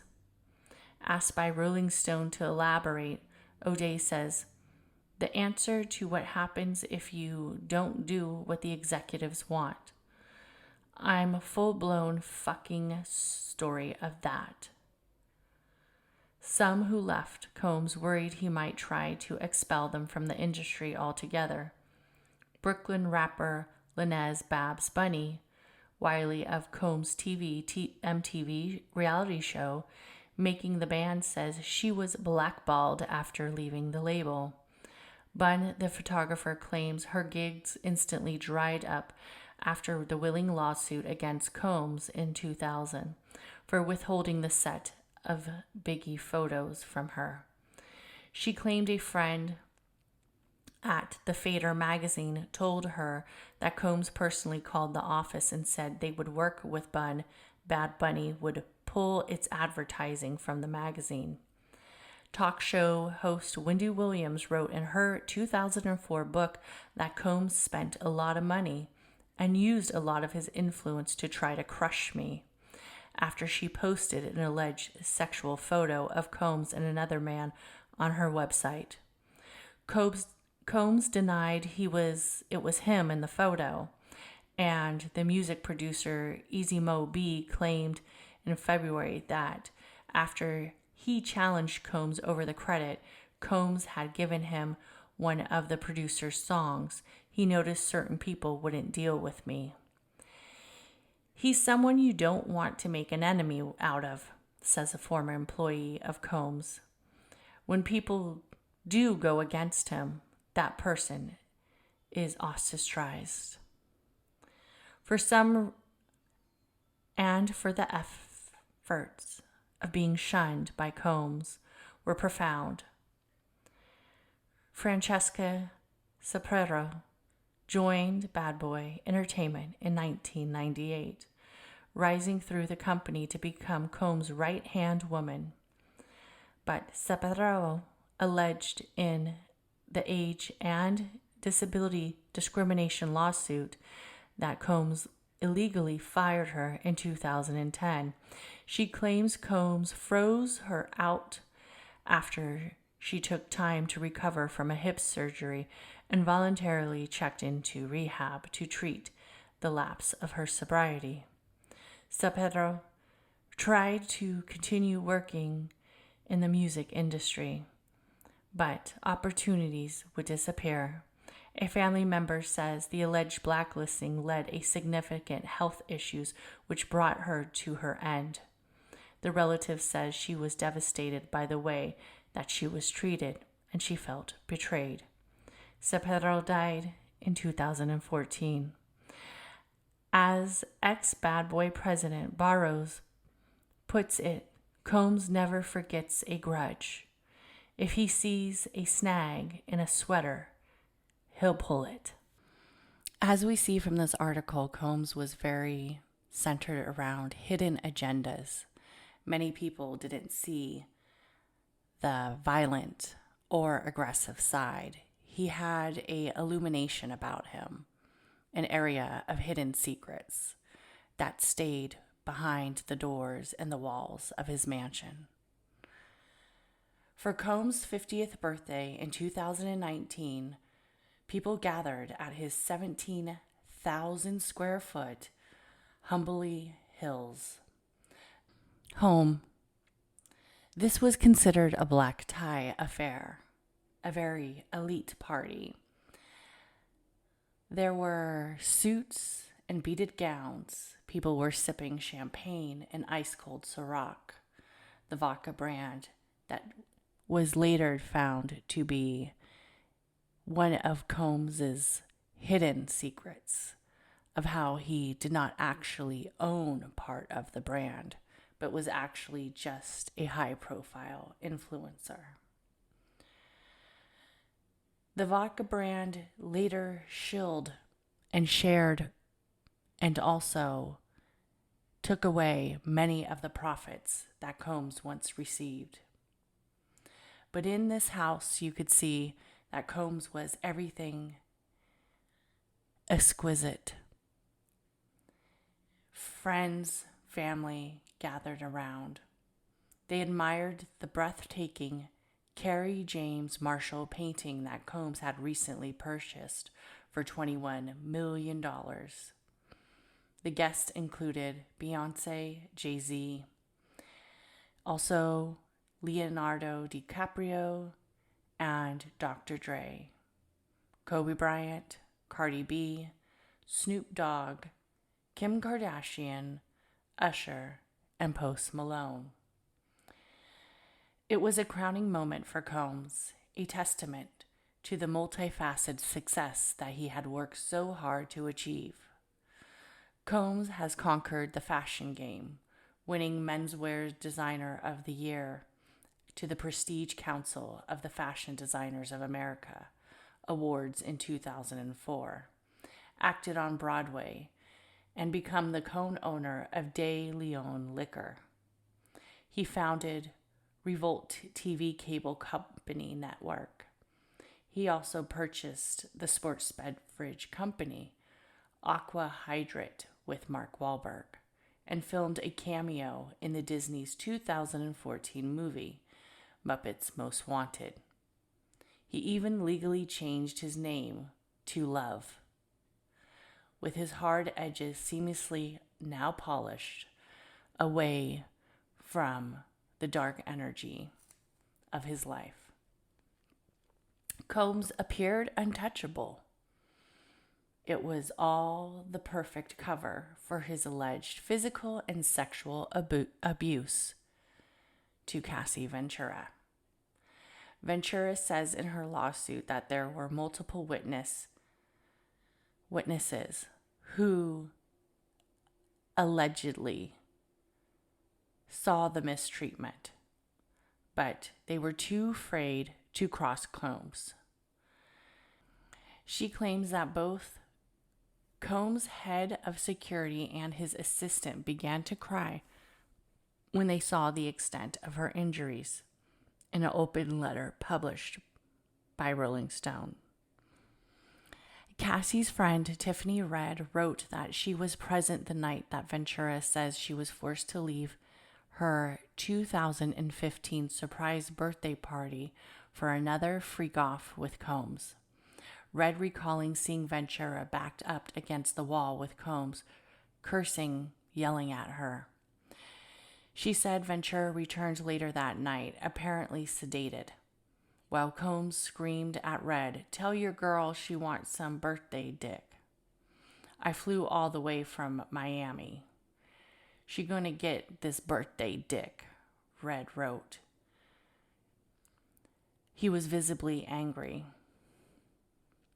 She said she asked for Combs to leave Ventura alone. She recalled Combs ignoring her and driving off with Ventura in a golf cart. Combs' physical abuse extended to Ventura's inner circle as well, according to her lawsuit. She claims one of her friends obtained a settlement after a physical altercation with Combs in 2018. After Ventura's birthday party in 2014, a severely intoxicated Combs allegedly dangled another of Ventura's friends over a 17th floor balcony. Neither friend responded to Rolling Stone to confirm these accusations. One source who worked with Combs and Ventura says people failed to speak up because Sean Combs doesn't believe in being told no. And if you get caught up in the wrath of that, it can be very dangerous. In her lawsuit, Ventura says she finally found the strength to leave for good when Combs allegedly forced his way into her apartment and raped her in September 2018, the night she met him for dinner to discuss their breakup. She claims Combs pulled off her clothing and assaulted her as she repeatedly said no and tried to push him away. A month later, People reported the relationship was over, citing a source who said Ventura was moving on with a renewed focus on her career. At this time, many people did not know the accusations and allegations that Cassie Ventura would later accuse Combs of.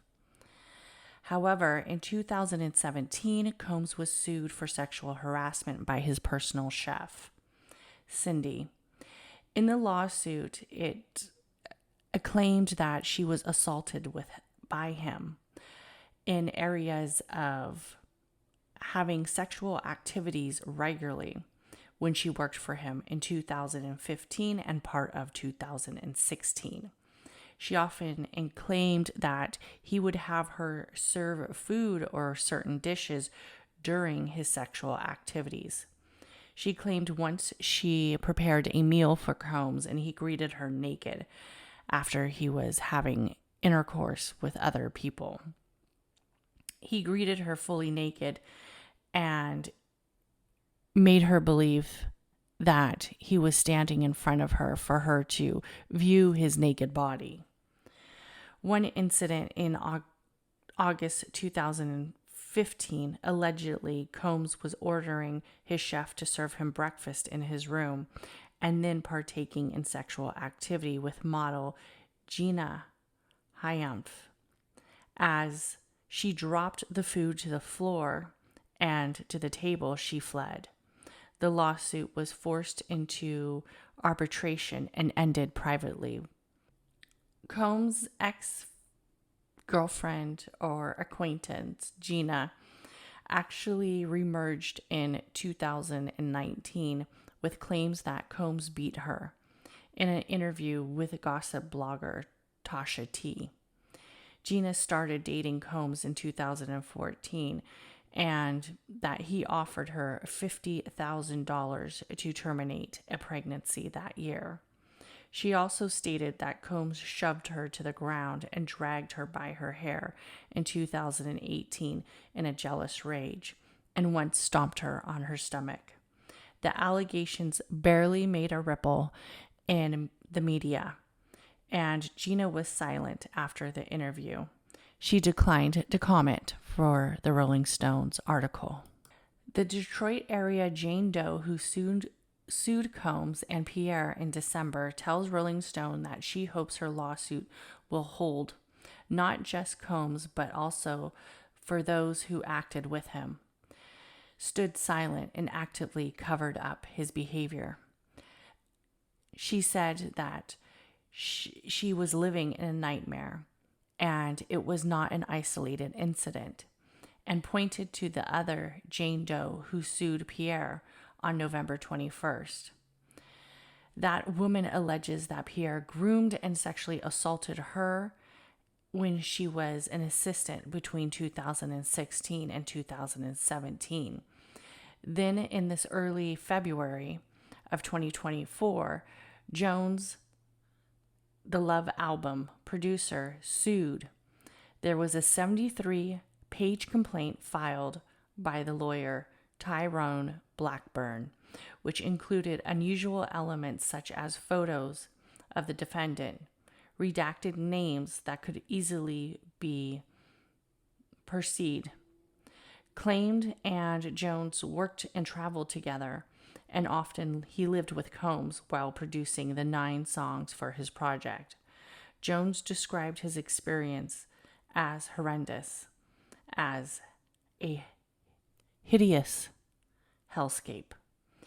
He claimed to have had hundreds of hours of footage and audio capturing Combs and his staff and his guests engaged in serious illegal activity, including the use and distribution of ecstasy, cocaine, ketamine, marijuana candy, mushrooms, GHB, and tucci, a pink powder described as a mixture of ecstasy and cocaine.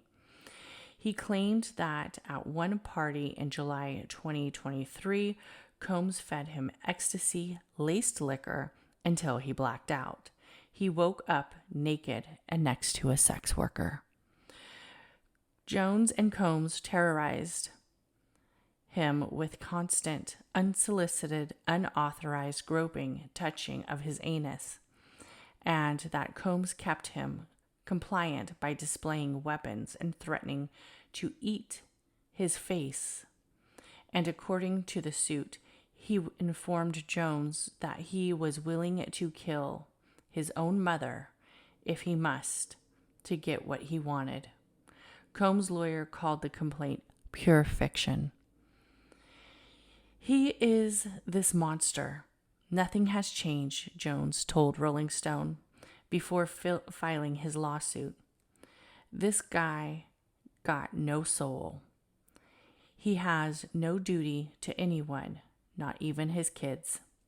Combs' associates, meanwhile, have faced allegations of their own. 25-year-old Brendan Paul, who Jones described in his lawsuit as Combs' drug mule, was arrested and charged with cocaine possession during the raids of Combs' property. Paul pleaded not guilty, but later accepted a deal in May, agreeing to complete a drug diversion program, after which his case will be dismissed. The deal was offered because Paul is considered a first-time offender, and the substance amount allegedly found was not enough for trafficking, a level that the spokesperson from Miami-Dade State Attorney's Office said. In early April, yacht steward Grace sued Combs and his 26-year-old son, Christian, alleging that Christian drugged and attacked her on board a luxury vessel in 2022 that was rented for a vacation in St. Martin while filming a since-scrapped family reality TV show for Hulu.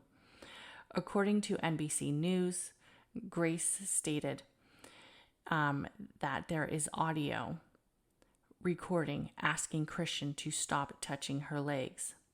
She claims Christian later tried to force her to perform oral sex, allegations he denies through his father's attorney. Christian Combs' lawyer, Aaron Dyer, did not reply to the request for comment for the Rolling Stones interview. However, they previously claimed these were all manufactured lies and irrelevant facts. So what will happen next to Sean Combs? On May 4th, Combs posted a video of himself standing by an ocean, staring down a tropical monsoon with his arms outstretched as the recorded voice of spiritual advisor T.D. Jakes booms. Not hysterical, not frantic, not anxious, not fretful, but steady in the storm. While Combs gathers support where he can, the new allegations have reshaped his world. After stepping down from Revolt, he reportedly sold his shares in March.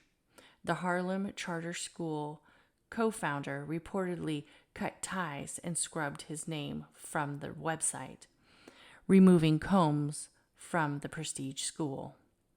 In January, a premium liquor giant, Diageo, revealed it paid approximately $200 million to buy the outstanding 50% share of De Leon tequila brand from Combs, fully dissolving their partnership. In 2023 court filing, Diageo said that Combs had amassed nearly $1 billion from their 15-year relationship, and the wave of the lawsuit reinitiated industry beef with Combs and his longtime rival 50 Cent, who is making a documentary about his downfall. Combs is preparing for his fight, for his reputation, his legacy, and in some senses, his life. Federal officials declined to say after the March raids, but sources confirmed to Rolling Stones that an investigation in Southern District of New York interviewed potential witnesses as part of a sex trafficking and racketeering probe. Agents may also examine Combs' alleged ties to the infamous Black Mafia family cartel, after the Detroit Jane Doe alleged in her suit that a group is rumored to have seeded Bad Boy. No criminal charges have actually been announced publicly to Combs. Sex trafficking is certainly a potential component to the pattern of racketeering, or it could be charges of its own, former federal prosecutor Elizabeth Geeds, a member of the team that successfully prosecuted R. Kelly in New York, tells Rolling Stones the indictments of R. Kelly, Jeffrey Epstein, and Maxwell, a high-profile individual who had long evaded real accountability by the law enforcement, offers prosecutors a playbook for a possible prosecution of Sean Combs. Combs is known to sport a gold medallion depicting Lazarus, the biblical figure raised from the dead. And why not? He survived the deadly CCYN tragedy, the shooting that killed his top artist, and a club in New York shooting criminal trial. He named one of his albums No Way Out, but he always manages to find a way out. This time may be different for Combs, as more accusers and associates emerge from these accounts of spending time with Combs. As more voices hint that there are a darker story still to be uncovered, he stands exposed in a much harsher light. To some, this claim is brutal, as the attack of 2016 represented the rock bottom of what Combs will go through. One source who knew the former couple says the mogul's rage was always on the verge of creeping out. Rock bottom must be his personality. They say, I've never not seen this person. Misa Hylton, the mother of Combs' first son, Justin, had been silent in the wake of Ventura's lawsuit, but after the video broke of Cassie being beaten in the hotel lobby, Misa broke her silence, saying, I know exactly how she feels, and through my empathy, it has triggered my own trauma. She declined to comment to Rolling Stones. It is a long overdue reckoning, says Anna, whose encounter with Combs was at the Pinsanola Hotel. She says it still haunts her. People have been sitting with their experiences for years because you don't know what to do with it. Gardner, a friend, wrote in her recent area of speaking up. Had spoken up then, raised hell earlier. She watched as her friend grappled from this aftermath. This experience completely changed Lisa as a person, she wrote. Dickerson Neal, too, says she was forever changed by a single night with Combs. One date with Sean Combs led to the trauma and pain of sexual assault and the ocean's depth of shame, she tells Rolling Stone. Learning that Combs allegedly distributed and had explicit videos of her is absolutely devastating. She suffered from self-doubt and a lifetime of inner turmoil. Those who were watching decades ago have long suspected Combs' legacy would end in disgrace. None of this was really a surprise to me, says one of the Howard alumni, who had acknowledged Combs' first attack. You already are an abuser in a college. You were already feeling that you had certain power over people. Another says, it is about time that Combs faces accountability. In an Instagram post in late May, Ventura expressed gratitude for all the love and support she received with a lot of hard work. I'm better today, she wrote. But she added, echoing the experience of many Combs accusers, I will always be recovering from my past. As of May 31st, there has been more speculation and accusations coming that the law or the feds have received more videos, or they are starting to express that they have a video of Sean Combs performing areas of abuse to a male sex worker. That was acknowledged, I believe, on May 30th. So as we see past the Rolling Stone article, there are more accusations coming out. Christopher Wallace's mother has responded to a lot of the allegations in the Rolling Stone article, and she's basically said that after reading the article, after hearing, she feels like smacking the shit out of Sean Combs, especially with the recent speculation and areas that Christopher Wallace, Biggie, was planning on leaving Bad Boy. Many people believe that Sean Combs, Puffy, had a direct interaction in the demise or the death of the two artists, Tupac and Biggie. Many people speculate that Biggie did not want to go to the after party. He did not want to be in LA, and Sean Combs pressured him. People feel that Biggie might have been a sacrificial lamb, as one might say, for Combs' increase enterprise, or also to end the West Coast and East Coast beef. And of course, with all the accusations of Keefe D stating that Combs owed him money and offered him $1 million to take Tupac out. There's also a lot of speculation that Combs was involved in Kim Porter's death, as her death was ruled suspiciously from pneumonia and she was very young.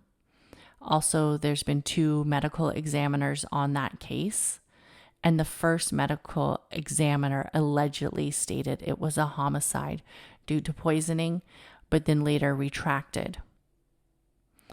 And they had a different medical examiner because I believe the first medical examiner may have passed away. So there's a lot of secrets. There's definitely a lot of hidden events that have been circling Puffy, P. Diddy, Sean Combs for decades.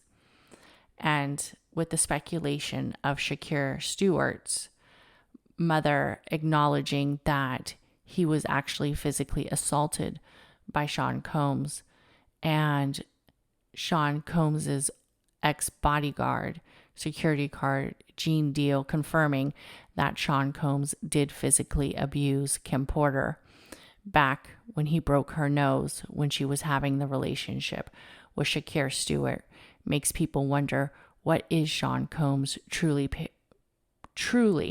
capable of?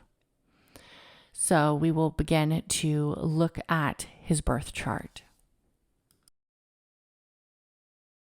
Promised her connections in the fashion industry. Lambros, now 51 years of age, claims she met Diddy while studying at the Fashion Institute of Technology in New York City. I actually went there, studied advertising and communications before I went down to Winston-Salem State University, by the way. Played on the basketball team. We were 35-4 as a junior college, number 15 in the nation, but that's neither here nor there. Lambros, back to her, alleges he sexually assaulted her on 4 different occasions. On one occasion, she claims Diddy forced her to take ecstasy and have sex with girlfriend Kim Porter, who's now deceased. Lambros' suit comes a week after that disturbing footage released by CNN showing P. Diddy Combs viciously beating Cassie Ventura in a hallway of the Intercontinental Hotel in Century City on Avenue of the Stars back in 2016. The embattled music mogul has been slapped with several other lawsuits accusing him of rape, sexual misconduct, and other federal crimes. All I'm going to say is this, because my man Shabazz that I played the video the other day, folks talk about kicking somebody while they down. Nah, Diddy ain't down. Cassie Ventura was down. By the way, she was the one being kicked. He was the one doing the kicking. That adage doesn't apply. But I respect my man Shabazz and understand where he's coming from. Here's the bottom line with P. Diddy. Your name is Sean Combs. P. Diddy is dead. Never to be heard from again. It's over. P. Diddy, Diddy, Puff Daddy, all that gone. Ain't nobody want to hear that. You're Sean Combs now. And by the way, I have inside knowledge that some people close to him actually have told him that. You Sean Combs now. Ain't no P. Diddy, ain't no Puff Daddy, ain't no Puffy no more. There's a party, you ain't throwing it. There's a party you show up to, it'll stop. Ain't nobody trying to see you, ain't nobody trying to hear from you. That's the reality of the situation, because what you did on that video was so reprehensible. There are countless men who want to kick your ass because they got daughters, they got sisters, they got a mama, they got... You know they're going to get you if they can. It's a little crazy how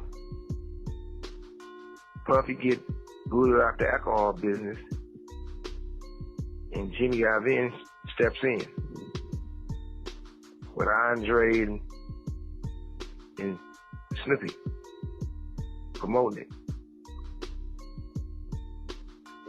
It's never a good look when it comes to culture of hip-hop and for our community, our people. I turn myself in. Sometimes you gotta face the music. That's most of the time. Puffy, I'm gonna give you some real advice. 2 quick things. You gotta make a decision. When you go to prison, either you're gonna be standing up pissing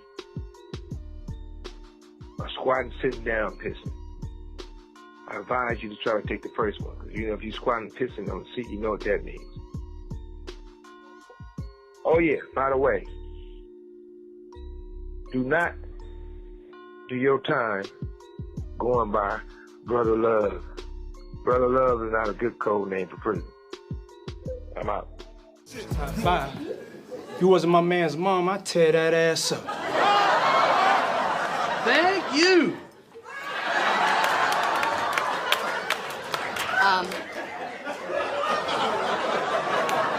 You must be really proud of your son. Oh, yes, indeed. He's a roughneck that gets his thug on, and he looks like a young Denzel. Man, he looks like he's going to the bathroom. Blitz.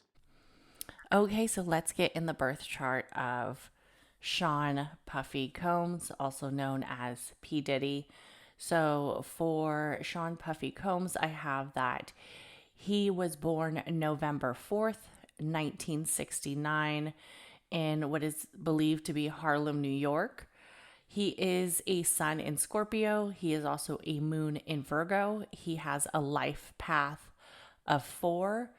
And in Chinese astrology, he is the rooster. Unfortunately, we do not know his rising or his ascendant, but we do know that there is a possibility that I personally think that he could be a Scorpio rising, possibly a Aries rising, or maybe a Leo. I know there's a lot of speculation. A lot of people think that he could be a Leo or a Capricorn rising. I honestly, when I look at him and see him, I'm thinking it's either a Scorpio or a Aries. One of the moon phase that he was in was during the time of his birth was the 3rd waning quarter moon, which is interesting because that moon does represent some areas of reality and reality, like a reality check, and also an integration and areas of cleansing, which I think Sean Combs has not done in his life. In the area of the rooster sometimes can be brutally aggressive and very assertive. They are usually good-hearted. People born on this year can hurt other people intentionally. I mean, all zodiacs can hurt somebody, but also it says that it comes with areas of verbal communication, and they can be centered off of ego versus the area of enlightenment. When we look at his chart, I would say that, and then having a life path of 4, I would say that there's definitely areas where we can see that he has a mixed alignment in a lot of the energetic placements. Even though with life path 4, they are very successful and they're very good at perseverance and the work ethic, and they seem to be very driven. And they do have areas of communication that really stand out. We also have to remember that the life path of 4 can sometimes be a little bit rebellious. So They do achieve success quite well when they are ready and they are driven to with the area of the 4. What's also interesting is Drake is a 4 too. He is a Scorpio as well. I definitely think that there is a lot of similarities with the two. I don't think that Drake is as aggressive, centered in some of the dark, mystical energy that Puffy is. I do also think that Drake is more of an industry plant, where Sean Combs had to do sacrificial energy swaps for certain things for success. I do think that Puffy Combs, Sean Combs has areas of occultism, areas of rituals behind him, where Drake maybe does not have that strong energy tie. Also with Sean Combs, I do believe that he knew the power of abuse and he knew the rituals behind the abuse that he was doing. And we have to remember that there's tons of ways to abuse and control people, but one of the most aggressive comes with the area of dominance, especially in sex magic or sexual rituals. The area of dominance really shows through his chart, and we will get into his planetary alignment. So with Puffy, I believe that he possibly could be a Scorpio rising, and we're going to use a sunrise chart in areas of where he's at in an energetic alignment. Even though we don't know his birth time, I'm not going to go over too much of the house placements because that will be speculation, but there might be some talk of how it's affecting him in the areas of where he is in oppositions or also in squares or trines of his chart. He is a dominant Mars energy, Mercury, Venus, and he does have a good mixture of earth, water, and fixed. So for the sun in the first house, I definitely think that it does have a lot of symbolism associated with the area of Pluto with Mars. It could be very aggressive, and also since it is a fixed water element, it rules the sexual organs. I'm not surprised that he uses sexual events to rule others, also to control others, as we've seen through his life story and also the speculation. The violence, I'm not surprised, is there. Especially with Mars being in the area of the energy with Pluto and Scorpio, and it's also associated with sexual activity and the area of death and rebirth. And for a whole, I do think that his emotions are very deep, they're very intense. I personally do feel like there was some areas of influence from a very young age, if that could have been with the dynamics of him being abused and him also having a fear of constantly losing control.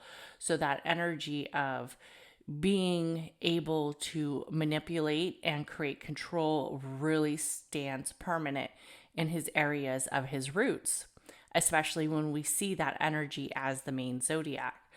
I'm not saying that all Scorpios are out there abusing people. I'm just saying for Sean Combs, I do think that this energetic alignment really is something that he has a special knowledge about in areas of he's able to sense his own energetic movement.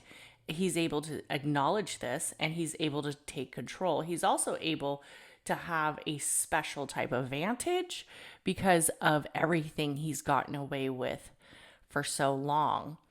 When we think about Sean Combs and the area of using abuse to create more abuse, to create more abuse, to create more abuse, you have somebody who has routinely had a pattern. This pattern has gotten more intense over the years. And we see that he has a willingness to continue this pattern. Even though there's been areas of his abuse in the past, it's never really made this much of a movement.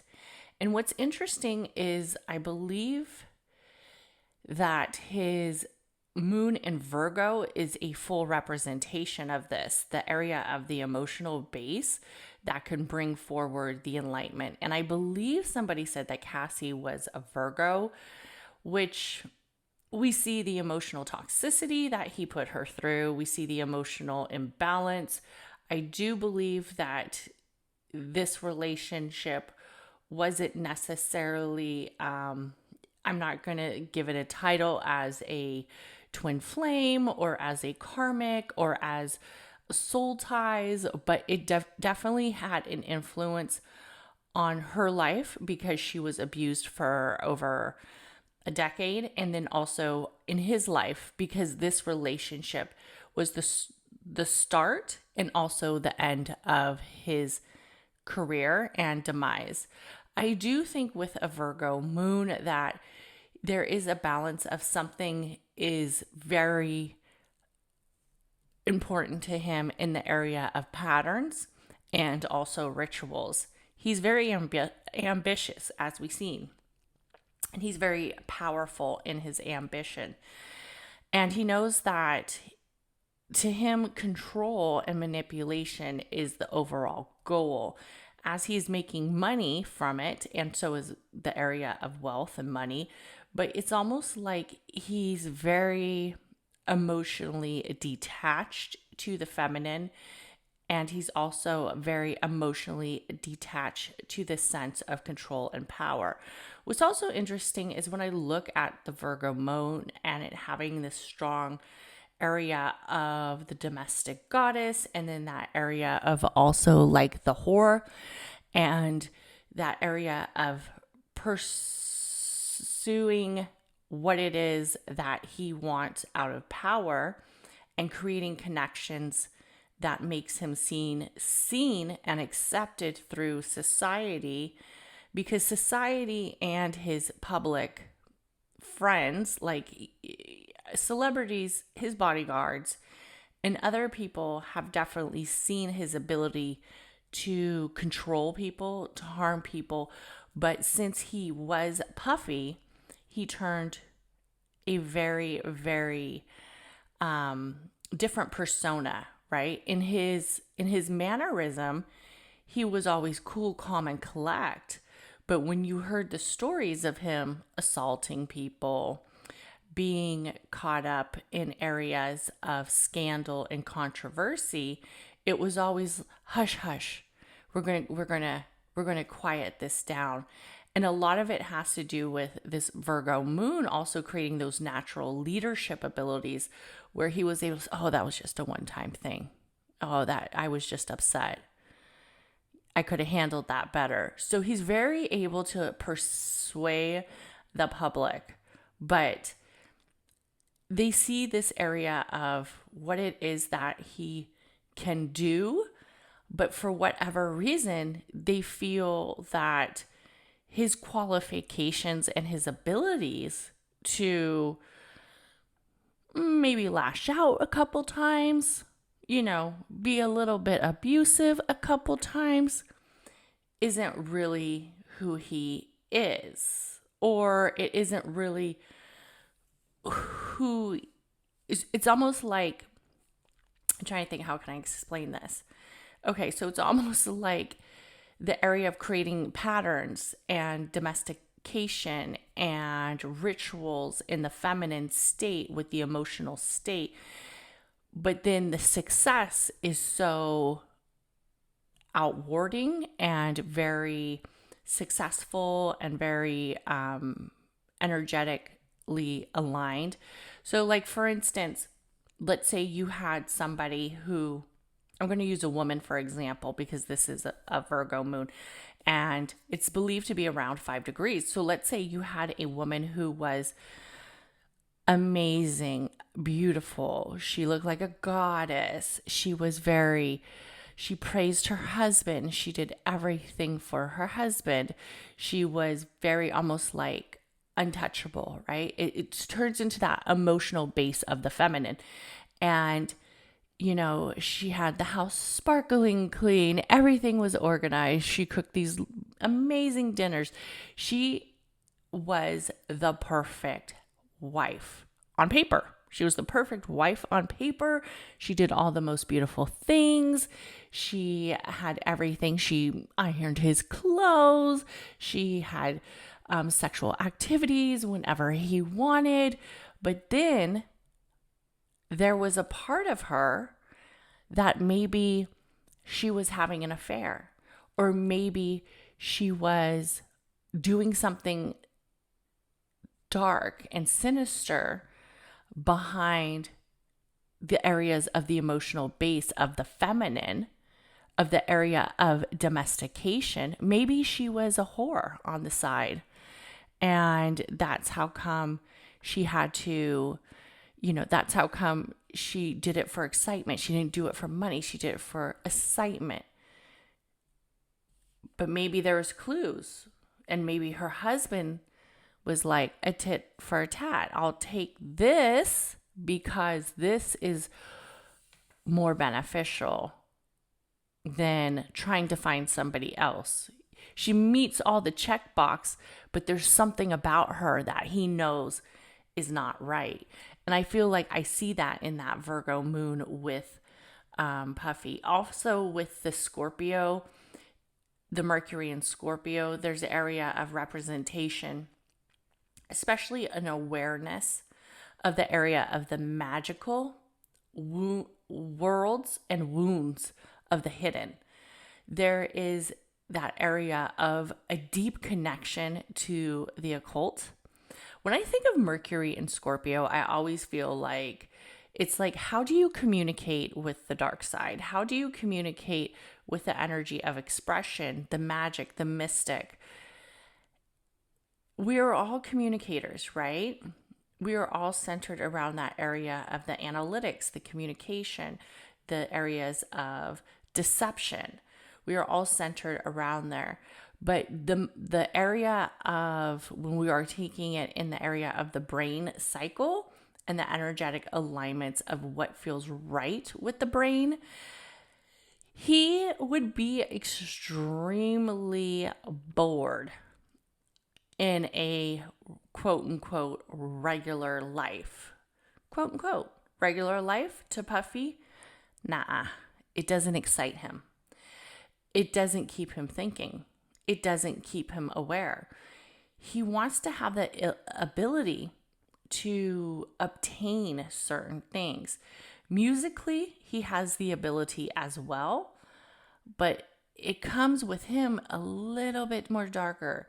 So the mundane of a traditional, having one wife, having children, being a rap music mogul, but not having freak-offs, not having abuse, not having the area of these rituals is boring to him. And that's another area of excitement. He's seeking out that excitement. He's seeking out that energy of dopamine that comes with the dark mystic, comes with that Scorpio energy. He also has a hard time responding to others' needs, and he is very secretive in some places. Obviously, we see that how he just blatantly, first was, I did not have interactions with Cassie that were abusive. I was not hiring sex workers. I was not beating her. I was not doing all these allegations is a money grab. Then we see the proof. Then we see more proof. Then we see more proof. Then we see more proof. In all honesty, I think for him, he knows the shame because he has shame tied to a lot of these things. because what he's doing is extremely wrong, but also the shame behind what his abuser did to him. And I do think he was abused. He has a Venus in Libra. It's believed to be around 22 degrees. When we look at the Venus in Libra,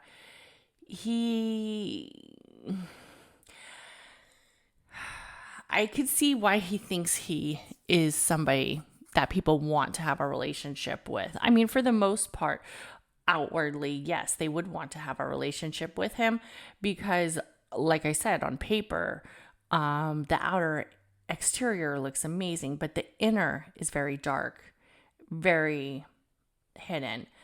Also with the Venus in Libra, it gives us that area that he has that place that could feel a little bit impulsive. It could also feel a little bit aligned where his relationships really, really matter to him.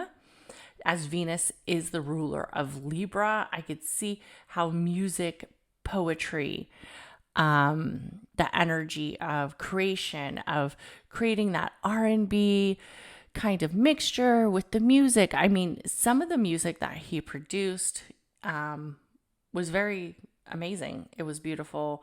It was some of my favorite songs. Unfortunately, listening to them now just does not sit right with me. He's very talented in the areas of that, in that ear to the creation of the craft. He's very open to that. He has always had a strong intuition. Always. I'm going to say Puffy is extremely intuitive. And I think that's one of the reasons why he was able to get away with this for so long, is because of his intuition. He knew that he was getting away with this because of who he is, because he's already seen, I could keep getting away with it. I could keep getting away with it. It was like he harassed Cassie to a point that he knew he couldn't harass her no more because she was going to start to speak. I think he fucked up when he did that BET speech where he addressed her. It was almost kind of like, one more time, let me just abuse her a little bit. And I think he did that for control, to remind her he still had somewhat of control. But for Cassie, she took that energy back, and his intuition played him, because that was a bad move on judgment. Because if I'm thinking as Puffy, because she might not have said anything, but also we have to remember there was areas of financial gain. Not saying that she doesn't deserve, I feel like she deserves everything, but there was an area of allowance he was giving her. There was money he was giving her. And then with her wedding, he cut that off. So did she deserve spending 10 years of her life with somebody who is so abusive? But in all honesty, I think for her, financially, if she continued to take that money from him, if he was still offering it, that would have been a bad move for her in areas of the exchange of gratitude, the exchange of payment, the exchange of what you did for me, and I'm still paying you.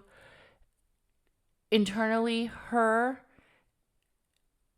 the best thing that happened to her was him cutting her off financially and her exposing this, even though the healing journey is tremendously hard.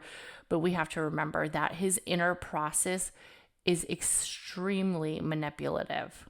Extremely manipulative. Mars in Capricorn. Mars in Capricorn, he loves the sarcasm, the areas of adventure. He's very high strung. He is very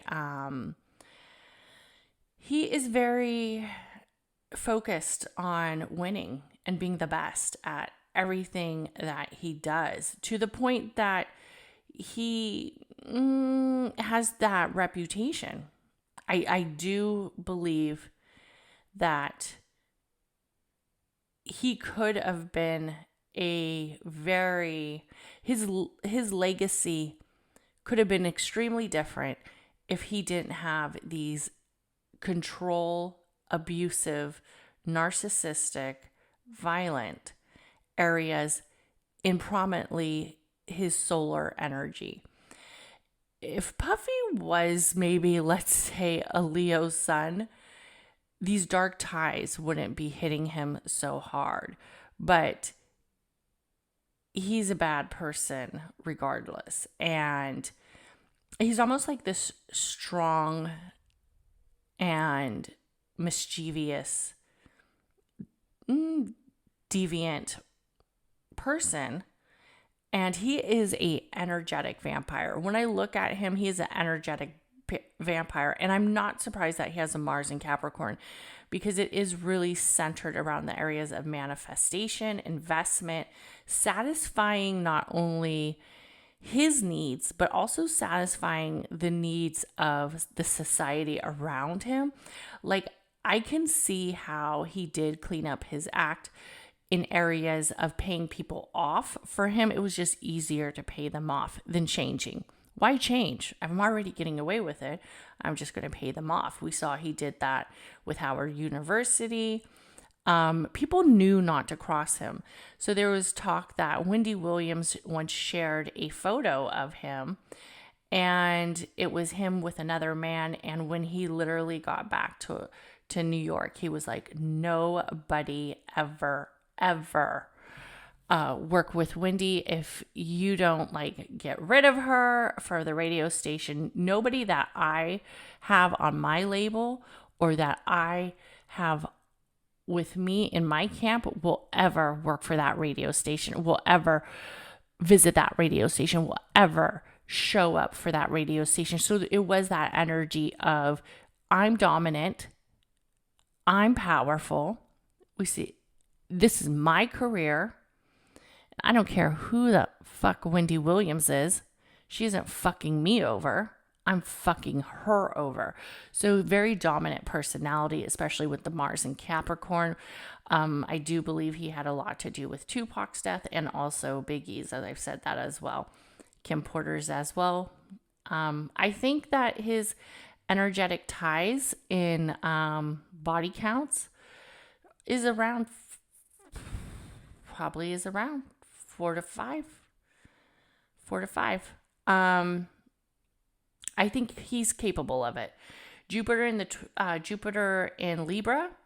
So Jupiter in Libra, definitely a sign that for the most part, it could be very adventurous. It could be very beautiful in areas of action, appearance, concentration, life. It's a secret world, right? It's that secret world of luxury, of relationships. I also see with his Jupiter in Libra, it could have been very diplomatic, where he was very controlling in his relationship. He's the big boss in his relationship, especially with this Jupiter in Libra. He's the boss. He has a hard time with relationships, as we have seen. And obviously the women in his life have a very hard time. I do think with the Jupiter in Libra that he could definitely be very attractive to some people, because of who he is, because of the areas of luxury, because of the area of the jets, flying on my private plane. I'm Puffy, I'm a billionaire. Come with me, come with me, come with me. I guarantee there's many women who haven't even came forward, and men who haven't came forward. We have to remember that a lot of people don't want the shame associated with it, with abuse, because you always get into, why didn't you say something? How come you didn't say something? You knew what you were doing. You knew you were selling your soul to this evil person. You could have left, right? But he does have a strong connection to his children, and I think that's why a lot of people think that he won't fly out the country, he won't do a Russell Simmons, is because he has a lot of strong ties here on the U.S. But for him, he might see it as a curse of having all these strong ties, because if he didn't create all these contracts with other people, he could possibly have flown if he didn't have, like, what does he have, 11 kids or some shit? I mean, I don't know. He has a lot of kids. But I do think that this Jupiter in Libra, especially areas of the relationship, he might actually be thinking about running. The Neptune in Scorpio makes me know that he dreams big about the energy of rituals. He dreams big about the motivations of keeping others silent. And he dreams very big about disappearing, especially now. I feel that he does do a lot of sacrifice in the area of partnerships, because he's not only sacrificing for his own personal gain, but he's also sacrificing his career. If Puffy didn't have to be in control so much, if that Mars in Capricorn and that Scorpio in Capricorn energy and that dark demonic devil energy, we have to remember that the Scorpio resembles the devil. And as much as the old energetic alignments, there's always that hidden dark nature behind certain energetics alignments. There's always hidden secrets. There's always something. And I know some Scorpio placements are like, nah, no way. I don't have anything dark. I'm not saying you're out here doing stuff like Puffy, okay? I'm not saying you're out here abusing people sexually, but there's always that little dark, mischievous energy. We also have to remember that the Scorpio is a representation of the devil. Who is the devil? The fallen angel, the angel of music as well. The devil's known to rule music. Scorpio's really known to have that area of music. So and like I said, some may even feel like he's a little bit psychic. I guarantee.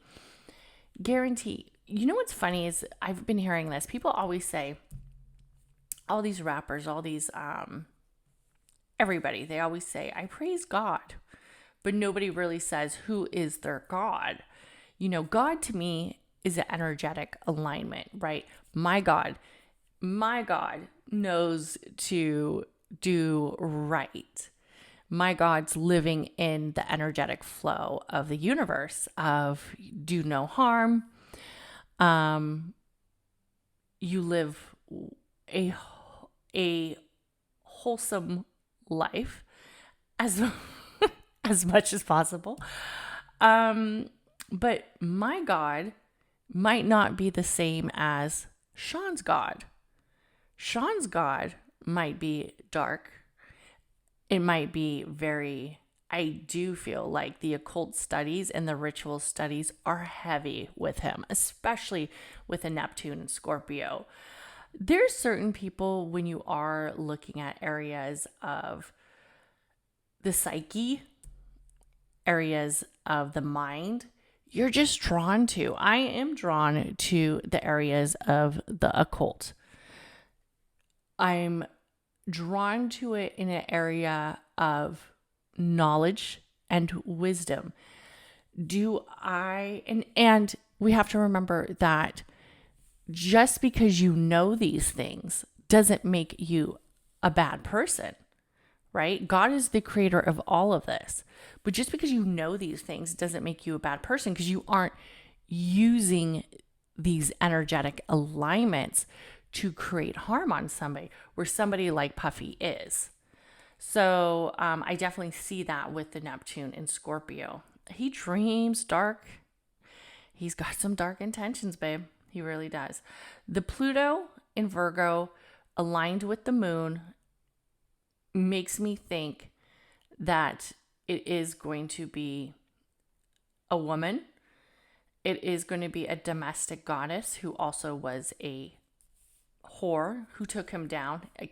Like I said, when I read his chart, when these allegations first came out, just the lawsuit alone, I said, this is career damaging. He's done. A lot of people said, oh no, Puffy's going to be okay. Puffy's going to be okay. But if Cassie really is a Virgo, then this is that energetic exchange where she has completely taken him down. His whole life has drastically changed. When I see the Pluto in Virgo, it doesn't necessarily mean that everybody's going to have issues, but he has a lot of energy where he's probably worried with health issues. And I think that the stress could take him out completely. I know 50 Cent even said, ooh, like he might harm himself. I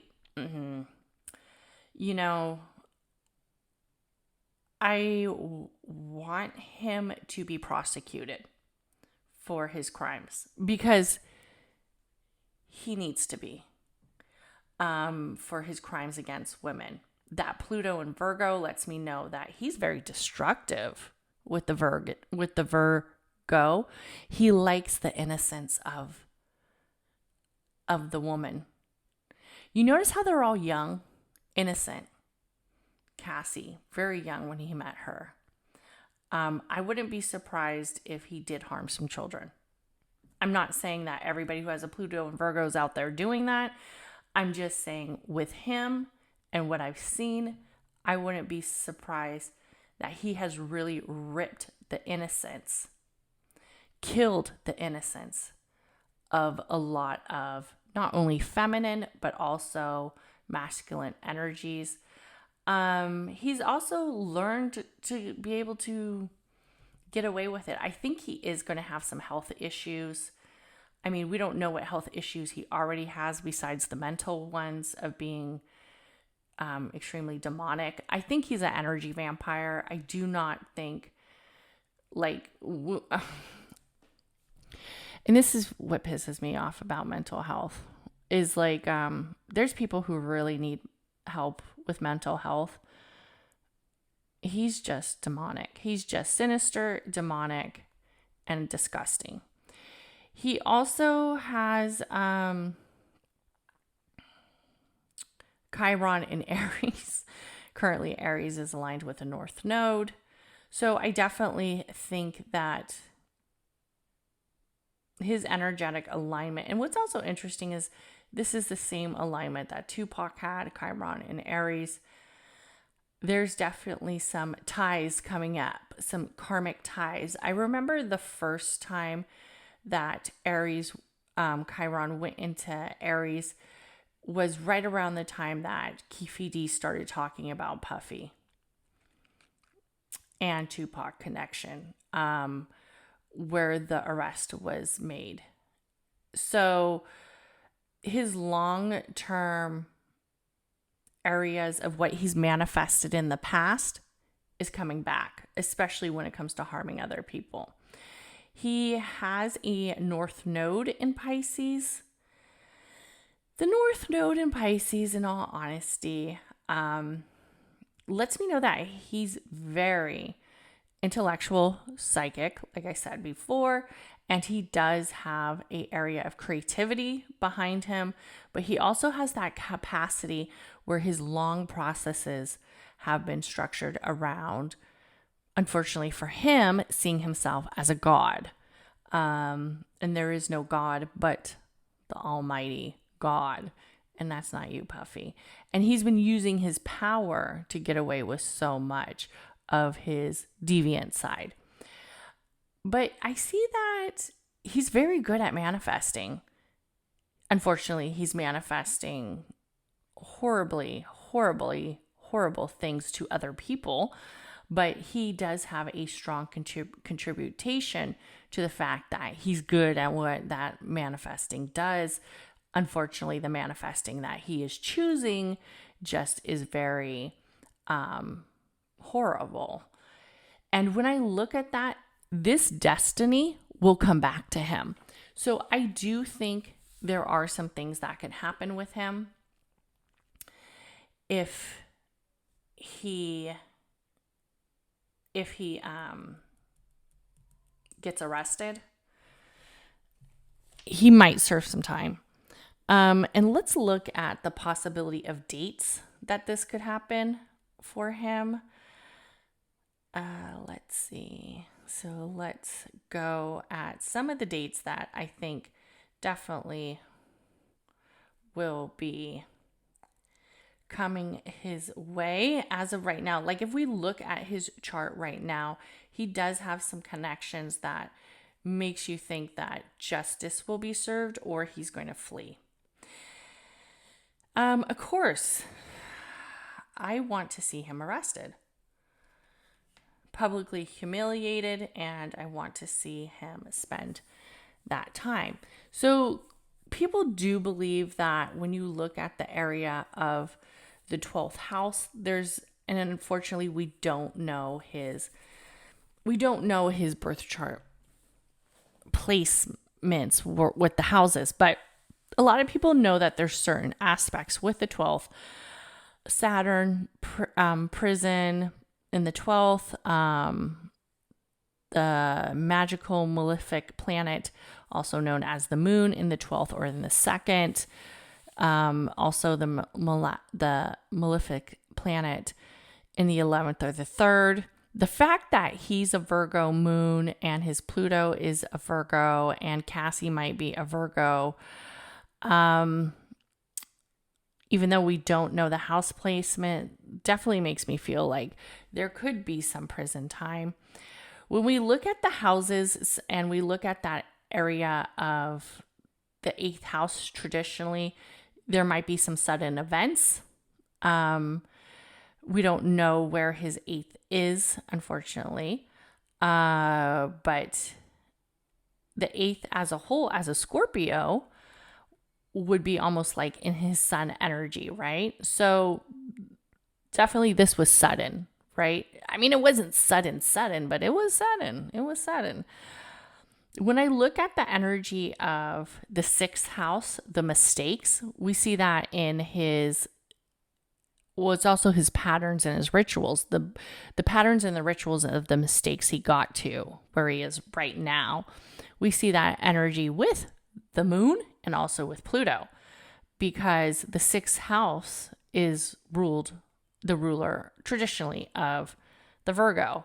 So definitely some areas that makes you question what else, right? What else could be going on? Mars and Mercury, that energetic alignment, some people feel like it has to do with the area of almost like vehicles or very skillful. And I think he is very skillful in the area of creating a lot of those remixes, those puffy remixes. Okay, so right around this time, he has transitioning Pluto is in a strong conjunction with his natal Mars. We have to remember that Pluto is currently with Aquarius. This area shows that he is very assertive, but this is also a time for drastic change. And there is a drastic change with his area of business, also with his area of his spontaneous energy, who he is. And his ego is very fragile right now, which good. It's almost like very fragile ego. ego. And what we see with this started to occur right around February 28th, 2022. This placement carried on until July. Then we saw it again in January 4th, 2023 to March 26th of 2024. And it's interesting because it was kind of a little bit quiet. I remember case came out in November. So a lot of speculation, a lot of people talking about it, November 20th. Then we have June 9th, 2024 and January 2023. This is, 2023 to 2025. This energetic alignment is very strong again. So this is a very stressful time for him. Again, he's feeling very fragile. He's feeling very, almost like delicate, right? Like he knows that people are out to get him. And then we have it again on August 30th, 2025, November 5th, 2024, and to 25. So definitely a time that he could possibly do something or something happens to him with the area of I would even say with the area of career, because his Mars is in Capricorn. So I definitely see that can happen to him, where maybe he's arrested. That would be nice. Maybe, yeah, the grand jury gets all ready to happen for his indictments. Okay. Then we also have that there's the area of just the drastic changes, which we know drastic changes are coming, but I feel like regardless, even though some people do support him still, which is absolutely sickening to me, but this could also be a time that he flees, I think. Then also we have to take in that he is taking this energy and he's just moving, where it feels like he could be wanting to leave, because he's so fragile. Everything is so hard for him right now.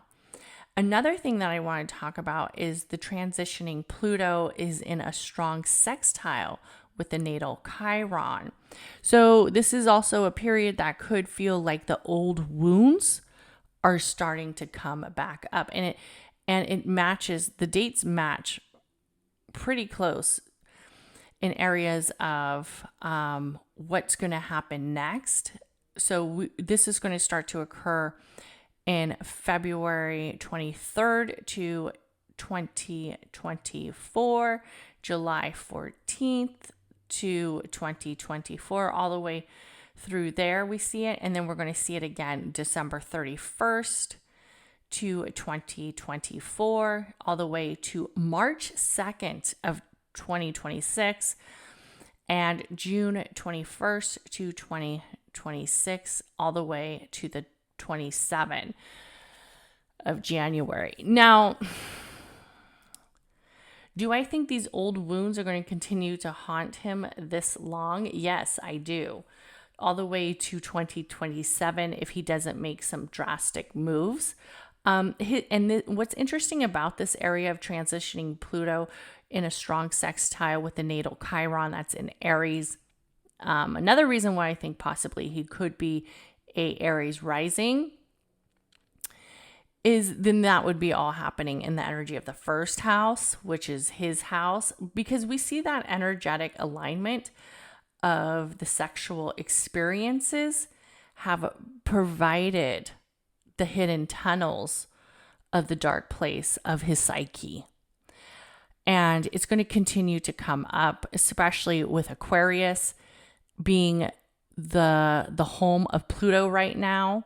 So the collective is going to see it. The collective's going to see a lot of shit with Mr.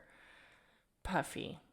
Another one aspect, and this one is definitely one I'm going to mark on the calendar because it is one that has to do with relationships. His transitioning Chiron is in a strong opposition with his natal Venus. And the Venus is in Libra. We have to remember he has that Venus Libra. So this is all about the relationships, all about that wounded healer energy coming back up, all about it's time to pay the piper, you fucking filthy dog.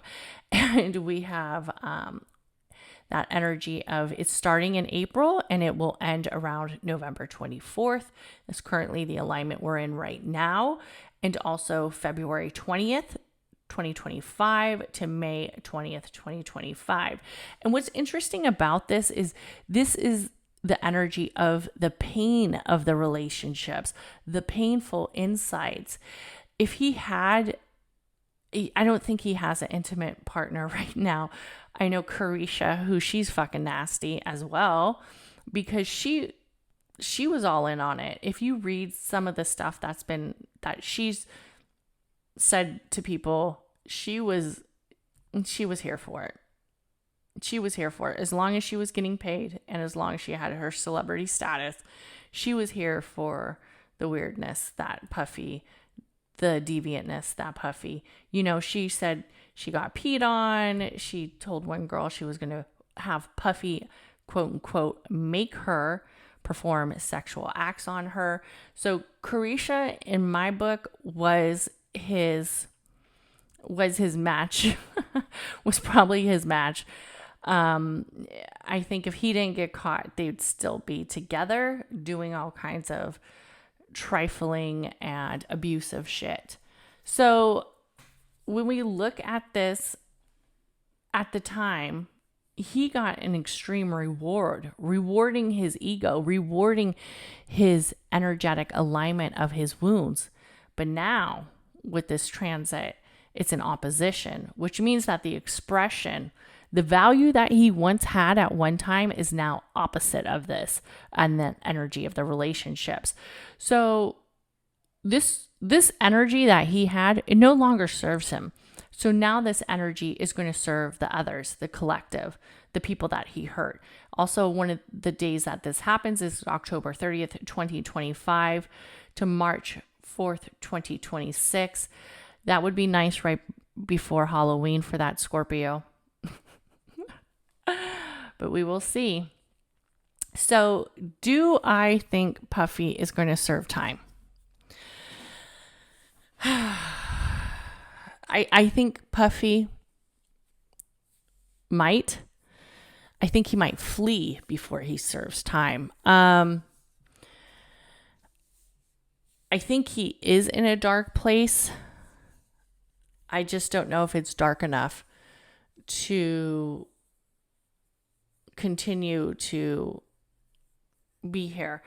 If they let him get away with this, which I don't feel like is happening, he might get a slap on the wrist and then he will leave. Right? He will leave. Like maybe if he just has to serve a little time.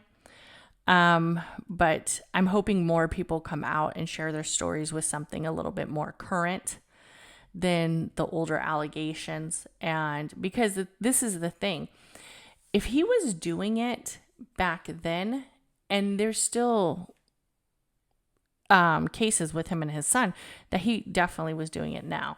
So me personally, I would like to see him serve time. I do think there's a high possibility he might run and hide. But that's just my take on it. And I want to thank everybody for listening to this podcast and this birth chart reading of Sean Puffy Combs. And please comment, like, and subscribe to this channel. And everybody have a great day. Bye.